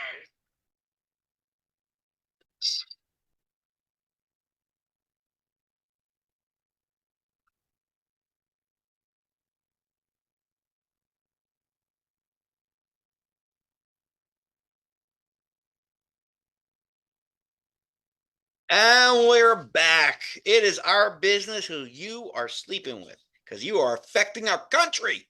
You bunch of ragamuffins and scallywags. All right. So, despite the country's Puritan past, we do have a Puritan past, the average U.S. citizen has slept with more than 10 people, according to a research in the world's most promiscuous countries. You guys surprised by that? No. Not really. Bunch of whores. NAPLAB compiled data from various sources to come up with their list, looking at national sexually transmitted infection rates, a country's attitudes toward premarital sex, and the average number of sex partners among their criteria. America was declared the 15th most promiscuous country on the planet by NAPLAB. Yay, we're number 15, with the average resident sleeping with 10.7 people over the course of their lifetime. So apparently some of you guys are like sleeping with like beings that are missing body parts. I guess that's what that means. And I guess that's how you get the 0.7. I don't know. I don't know what parts they're sleeping with, let's just say. They're sleeping with the best parts. The best, yes. That's on par with Canada, as our naughty northern neighbors also notch up an average of 10.7 bedroom buddies. Mexicans are less promiscuous than in the U.S., with the average citizen sleeping with 9 people. Brits were also less likely to have as many sexual partners, 9.8 on average, as were the Spanish 6.1, the Polish 6, and the Chinese 3.1. Despite TikTok makes you sleep with people. Despite the fact it makes you hold out. 3 people. Well, despite the fact Americans clocked up double digits when it came to their average number of sex partners, a relatively low number of citizens believed having premarital sex was morally acceptable. Just 65% of U.S. citizens thought it was okay to get steamy in the sheets before you were wed, a small number when compared to most other Western countries. France had the most lax views when it came to sex before marriage, with 94% saying was not a moral issue. I'll tell What's it, France? God bless the French. A baguette and a stupping. It's a good time. Oui, oui. Wee wee. I want to stick my wee wee in you. Anyway. Sure, that offended someone. Australia was named the most promiscuous country in the world, with the average citizen sleeping with 13.3 people and 3.5 koala bears, and 81% of residents approving of sex before marriage. You know, all those koala bears have chlamydia, by the way. Who do you think gave it to them? Guilty. It's true. Prostitution is also legalized down under, while the average Aussie loses their virginity at a younger age than the average American, 17.8 versus 18 years. Despite their citizens seeming to sleep around more on average, Australia had lower rates of sexually transmitted diseases, also known as STDs, than the U.S. The STD rate is 14,454 per 100,000 in Australia. In the United States, it's 19,900 per 1,000. That's the wallaby. Crikey. Yes, they do. I'm going to stick my wallaby in your crikey. Anyway. Wow. Bad Australian words. All right. So like this is how they did it. The mean age of virginity was lost, average number of sexual partners, STD rate, percentage of people who think premarital sex between adults is morally acceptable or not, prostitution being legal at premarital sex. India is the least promiscuous of the 45 countries examined. Just 19% of Indians thought premarital sex was acceptable, while the average citizen had just 3 sexual partners. India also has a low STD rate when compared to others. The most promiscuous countries in the world: Australia, Brazil, Greece, Chile at 4, New Zealand, Germany at 6, Italy at 7, Switzerland at 8, Thailand at 9, South Africa at 10. The most sexual partners: Turkey with 14.5. So that people can call their travel agents. Well, I'm sorry. Turkey with 14.5, Australia with 13.3, New Zealand with 13.2, South Africa with 12.5 and a zebra, Finland with 12.4, Norway with 12.1, Italy with 11.8, Sweden with 11.8, Switzerland with 11.1, and Ireland with 11.1. So there you go. I think I am below the American average. I think I'm weighing us down. I don't really recall because it's been so long since I was actively keeping statistics, but I think I'm below the average. What about you guys? I'm at 6. Oh, wow. You're killing us, kid. You're killing us. He's calling out the numbers. I'm below the national average, but I'm not going to name numbers. We stink. We call ourselves patriots. I call myself a hoe. Come on, I got to step it up. But now there's no chance. I'm already married. There's no place to go with my Oh numbers. dear, there's always time. You tell them you're sleeping with your coworker for your country. Is that the reason? Yes, you're a patriot. Your country needs you, Pip. Give up the hoo-ha. Let's go. No, What do you know. think Betsy Ross just made swag? She also made bedspread. Oh, nice.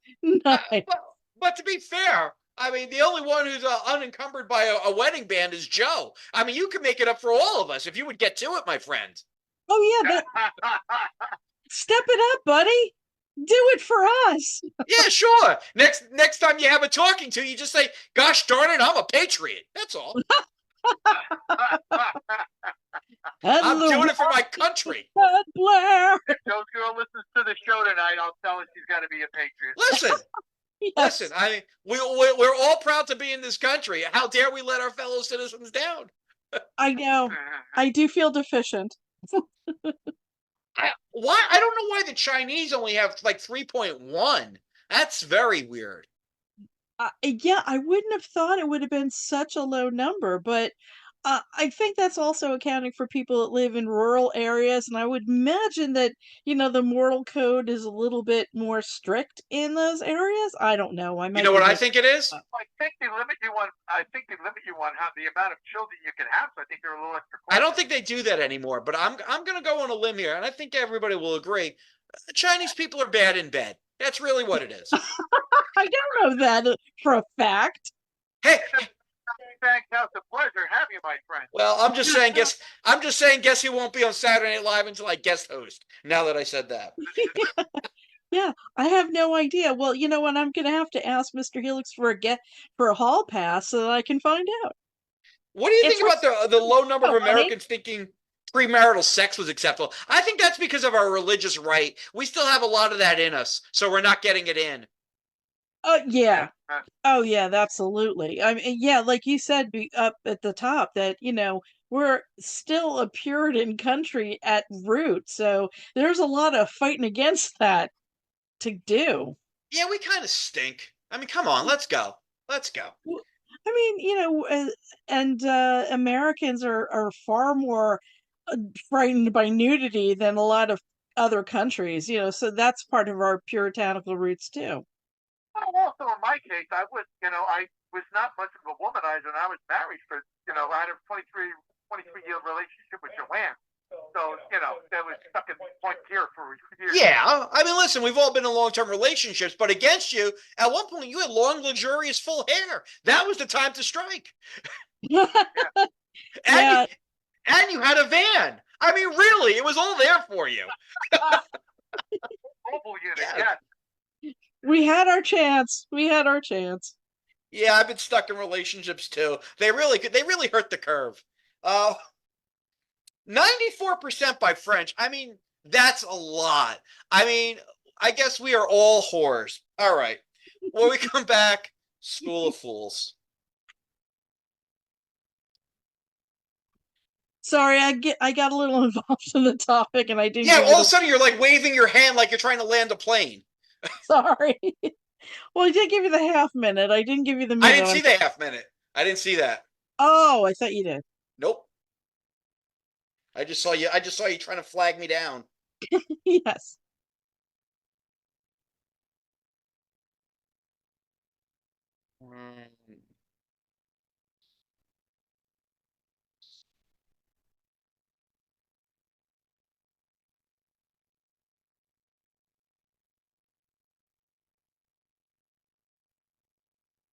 All right, this segment is 10 minutes. Everybody ready? Yep. Yep. Is Davin's den.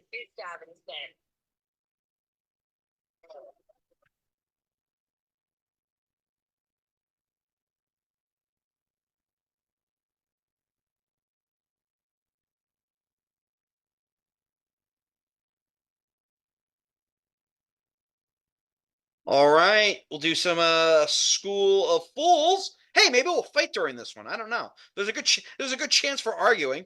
That's always fun. That one I was prepping this story. Haven't had a good knockdown, drag out brawl about current events in a while. This might be the time. Put on your gloves.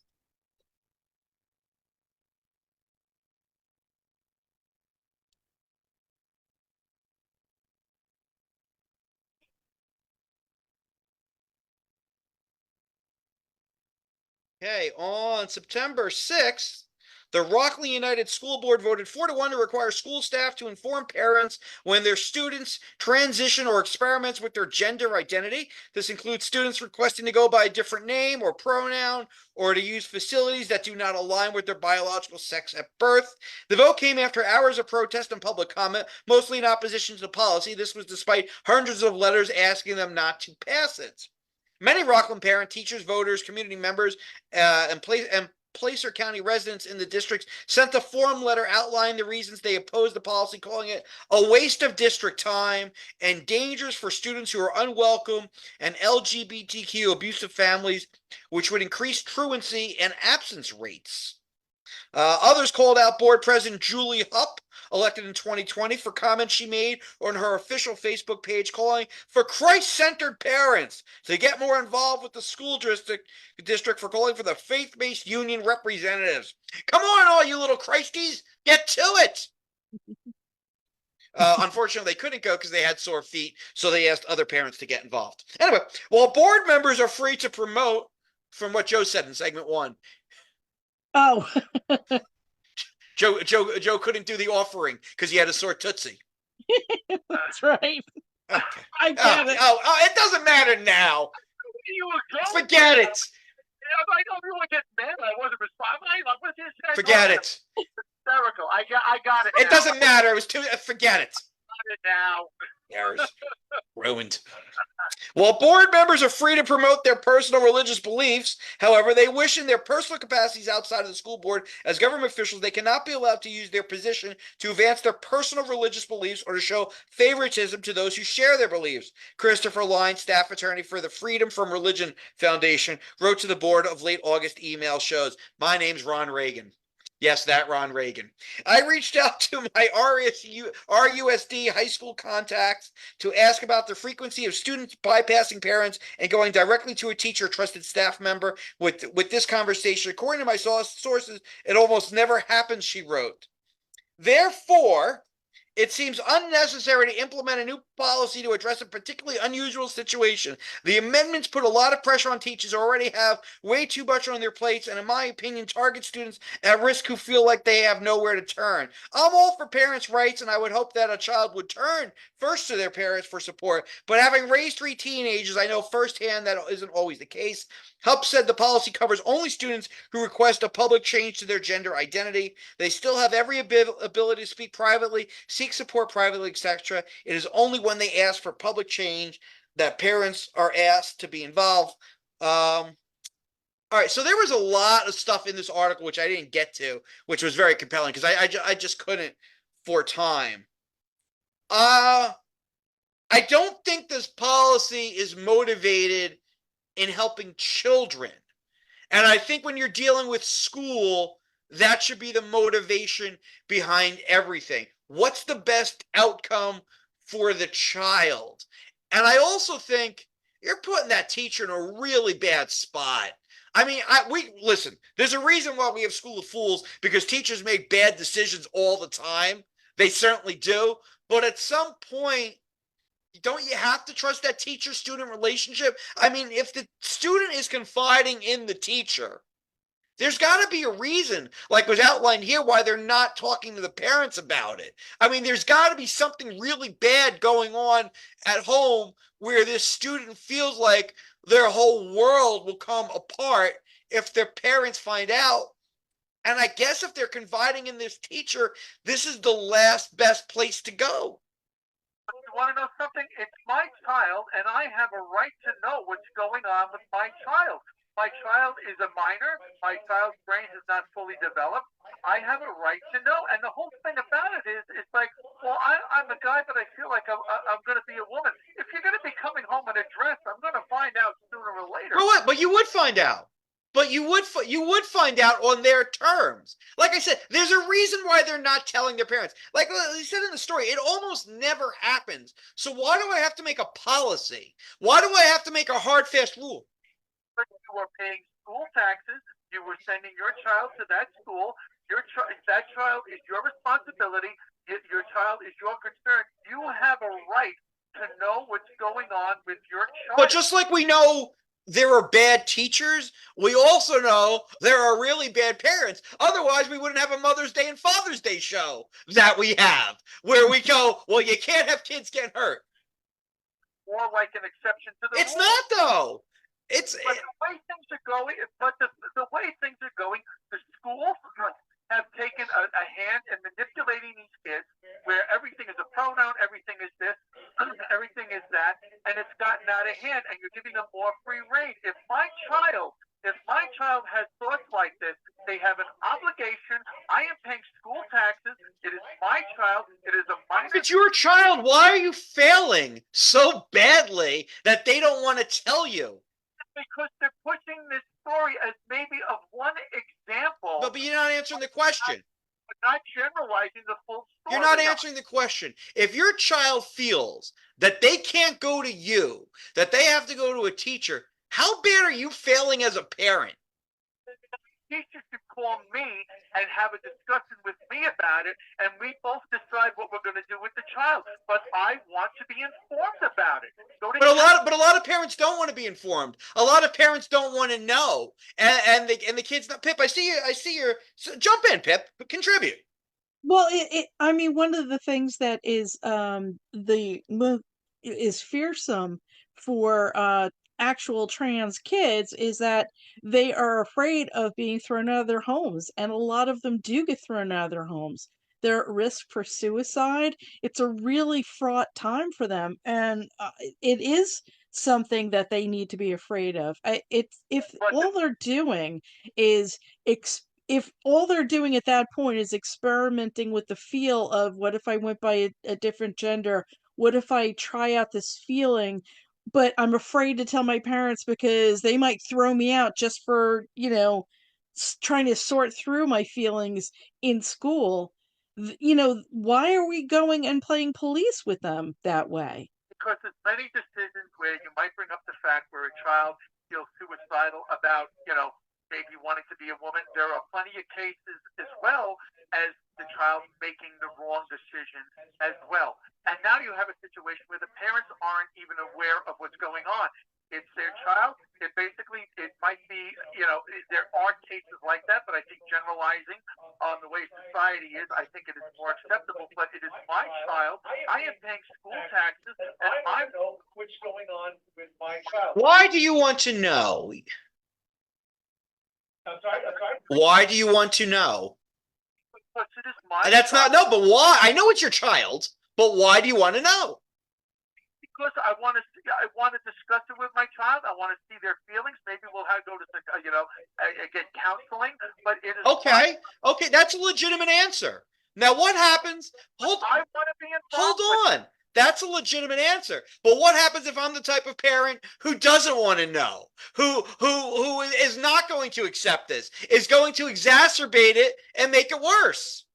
I understand that, but you're going to be probably 1 in 5. No, there are a lot of cultures where they do not accept this. It is a cultural thing. We're talking about this, and it's a parent's right to know what's going on with their child. I would want to know, but I don't think it should be a law for the schools to have to tell me, because it's a touchy situation. I think it's a gray area. I want some nuance. I don't, and it seems like the community doesn't want it either, and they don't think it's coming from a good place. They think it's coming from a place of religion. It depends, right? So they're bringing the whole religion thing into it, and also the community. Who is signing the petition? Is it the parents of the kids that are signing it? They're not really. They're taking the story. Saying it's the parents. We'll have to leave it there because we have to go to Elon. All right, last segment coming up. Where did that 10 minutes go? I know. We have lots more to talk about that. What do you want to do bonus show? We can do bonus show if you want, but I'm not doing it. If you want to do it after Elon, you want to keep fighting? We got things to do. Okay. We can move on to Elon. Okay. Well, then that's where that 10 minutes went. Joe, do you have anything to plug? I do not. No. Oh, good. All right. All right. I guess we'll be sitting around next 2 weeks. Well, I mean, next week, I'm in Florida next week, but yeah, I guess. All right. Let's get to where this needs to be. Come on. What am I looking for? My goddamn head.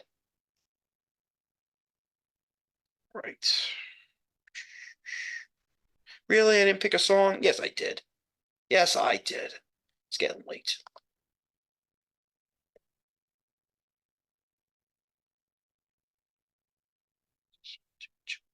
This segment is 10 minutes and 50 seconds.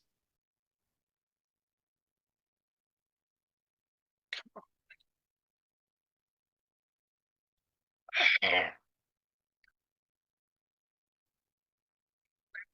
Radio. This is Davin's Den.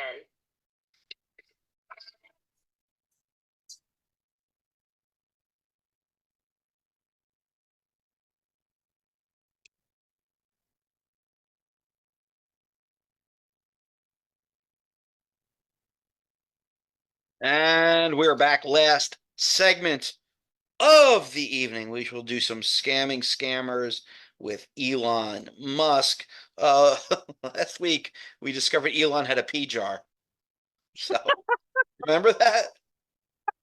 Which you would not expect to hear in the news, For the but man that's got it, for the man that has everything. All right. Yeah, pretty much. Pretty much. The man who has everything. A pee jar. Because he doesn't want to bother his bodyguards when he has to pee. That's right. but it's fancy. It's automated. Now to us, we scam the better. So join them for Davin Den Scams the Scammers. All right. We will pick up on May 20th of 2023. Elon, stupid. We will pick up on May 20th of 2023. Elon still has not gotten fake Davin to invest, but I think today's the day. I think it's going to happen today. May 20th, 2023. At 9:10 a.m., he says, "Good morning, sir," which is a late start for Elon. He likes to get me. He likes to get me before the roosters. You when you're in bed together, very early. Yes. I go, "Good morning." He goes, "How are you doing today?" I go, "I am well. How are you?" He goes, "Good. How's work?" I go, "Waiting for me as always." So he doesn't really understand that. He goes, "Well, not really." I go, "Meaning it is there." He goes, "Since you said you were not ready and you're waiting for the right time." I go, "Yep. So when do you think it would be the right time?" I go, "Are you familiar with the writings of Flemicus?" Oh boy. He goes, "No, sir. Sorry, I was caught up with work. So what is it, sir?" I go, "He's an ancient Yiddish scholar. Many don't understand his writing, but they speak to me for some reason." Now, of course, Flemicus is a character we used with Mary at one point. He goes, "Oh, okay. So what's the reason they speak to you?" I go, "I don't know. Maybe because unless you are really centered and you can think in a creative way, they make no sense." He goes, "Okay, show me what they say." I go, "Okay, here's one. In every life, rain must fall, but only the tiger could turn it into flames." Flemicus stinks. What are you talking about? How dare you? How dare you? Blasphemy. There you blaspheme Flemicus. He goes, excuse me, I go, "Do you understand it?" He goes, "Hold on, let me think." I go, "Okay, I'm going to take a shower. I will check when I am done." He goes, so he responds, "In every life, rain must fall means everyone will face difficulties at a point in life, but the tiger can turn it into flames is what I don't understand." Yes, that's the nonsense. Yes. He has goes- fleshed out your nonsense. He continues. He goes, "Maybe it means only those who have determination to succeed can make it through the rainy days. That's why I can come up with according to my understanding, Mr. Davin." I go, "I think that's pretty good." That's actually not bad. No, not bad at all. See, Joe, just because you don't understand Flemicus doesn't mean fake Elon doesn't understand Flemicus. Teaching of Flemicus goes a long way, I think. You know what? You'd be a lot better with your shenanigans if you would listen to Flemicus. Maybe next time you're getting grilled, you should think, what would Flemicus say? I guarantee you that'll change the subject. You know, going to Aruba tomorrow night, so yeah. Oh, you're gonna get a little bracelet. What would Flemicus do? WWPD. WWPU. Stop it. He goes, "Already then. Hope that helped." Then we go to May 23rd. "Hello, sir. How are you doing today?" 5 hours later, I go, "Fine. How are you?" He goes, "I'm good, thanks." I go, "You have a big day tomorrow." He goes, "Yeah, sir. What are you up to?" I go, "Hospital." He goes, "Hospital? Why?" I go, "My heart." "What's wrong, Mr. Davin?" "More tests needed. Following up in a few weeks." That's when I was having all my heart issues. Oh, right. He goes, "Hope all is well. I don't want my potential investor to be unhealthy. Hope you're doing okay over there." I go, "Thanks." I go, "What was Ron like?" Was okay. So how are you feeling? I go, "Do you like him or is he a Richard?" Now I'm guessing Ron was a meeting with somebody, a politician of some sort. That's what I'm guessing. Oh, I see. He goes, "I like him. Really? I go, oh, okay. I go, okay. I think the guy is a complete nut job. Trying to think which Ron he was meeting with at this time. I have no idea. He goes, okay. What? Ron DeSantis? Oh, yeah, that's probably what it is, Joe. Thank you. Yes, sir. Here to help. Well, yeah. Fleming would be proud. I feel honored. As well, you should. He goes, okay, why would you say that, if I may ask? I go, for one, he hates gay people. Yeah, it must be Ron DeSantis. He goes, you support gay people? I go, I take it you do not. He goes, well, who am I to judge? Well, I'm friendly around gay people. Not like I'm gay or anything. he's he's this close to, not that there's anything wrong with that. He's very close. Funny. I laugh. I go, the way you said it seems like someone thought you were gay. Well, He goes, well, just trying to make it crystal clear, Mr. Davin. So how's your health? I go, won't know for a few weeks. He goes, all right. So how far have you thought about the investment, Mr. Davin? I go, I was thinking about it today. Giving Ron the platform you gave him really upsets me. I'm not going to lie. good. He goes, oh, well, I can't really do anything about it now, sir. So what's going to be, Mr. Davin? What's your decision right now? My decision is I'm going to relax. It has been a long day. You poor thing. You poor thing. He laughs. He goes, I see what you did there. Really? He did. Oh, that's funny. Fake Elon is getting hep to our game. I know. He's actually like making sense, which is terrifying. He goes, well, I'm always going to be right here waiting. May 25th. Good morning, Mr. Davin. How are you doing today? I go, good morning, Elon. I'm doing well. I wish yesterday had gone better for you. I'm sorry. I had no idea when we spoke. He goes, what do you mean you had no idea when we spoke, Mr. Davin? I go, about all the issues you encountered yesterday. I have no... Pip, if you could briefly look up what happened on May 24th to Elon Musk of 2023. Oh, God. Something probably exploded on re-entry. You know what? That's a good guess. Oh, that might be it, Joe. There might have been a launch. He goes, okay, well, it's all right, Mr. Davin. And you haven't told me what you think about the investment, Mr. Davin. Still waiting on that, too. I go, well, judging by what a flip yesterday was, I think, I need to see you start turning things around. Yesterday was embarrassing. Joe, I think you're right. I think the launch was successful, and then it blew up. I think that's what this is. Yeah. Oh, he's got to get his shit together. Well, Joe, that's not the word I would say on the syndicated part, but... We'll edit that out. Thank you. You put it into space and try to get the damn thing back. That's not the word I was. Never mind. Anyway, he goes, not everything was embarrassing, you know. I go, dude, it was bad. He goes, please tell me what you don't like. I go, people could not access your interview with Ron. Oh, this is when he did like the DeSantis interview, and I mean, you couldn't be accessed or something. Like this was like the first time he was using X, in that way. Twitter Spaces crashes ahead of Florida DeSantis presidential ... So yeah, that's it. There you go. I go, people cannot access to your interview with Ron. You have fired so many people that your tech was a complete failure. Oh, that hurt. He goes, seems like everything I do you despise. I go, no. I hate you don't acknowledge your failures and rectify them. I can't go into business with that. Sorry. I'm rooting for you, but my money can't take that risk. Poor Elon. He goes, I know sometimes I can be a dumbass, and the truth is better, but I still guarantee that your money can never be at risk. And if so, I will take the risk for you. I can't imagine current Elon calling himself that. No, nobody would say that. It's so crazy. Stick by you with the money. He goes, it's nothing personal, man. I've been telling you this is me. I go, it's nothing personal, man. I've been telling you for a while things were problems, but you just keep on making the same mistakes. He goes, so is what I do a deal breaker for you, Mr. Davin? What I do doesn't affect your investment with me. I go, it is for now. Your companies are based on you, and I don't like the way things are headed. I could be completely wrong, but I can live with that.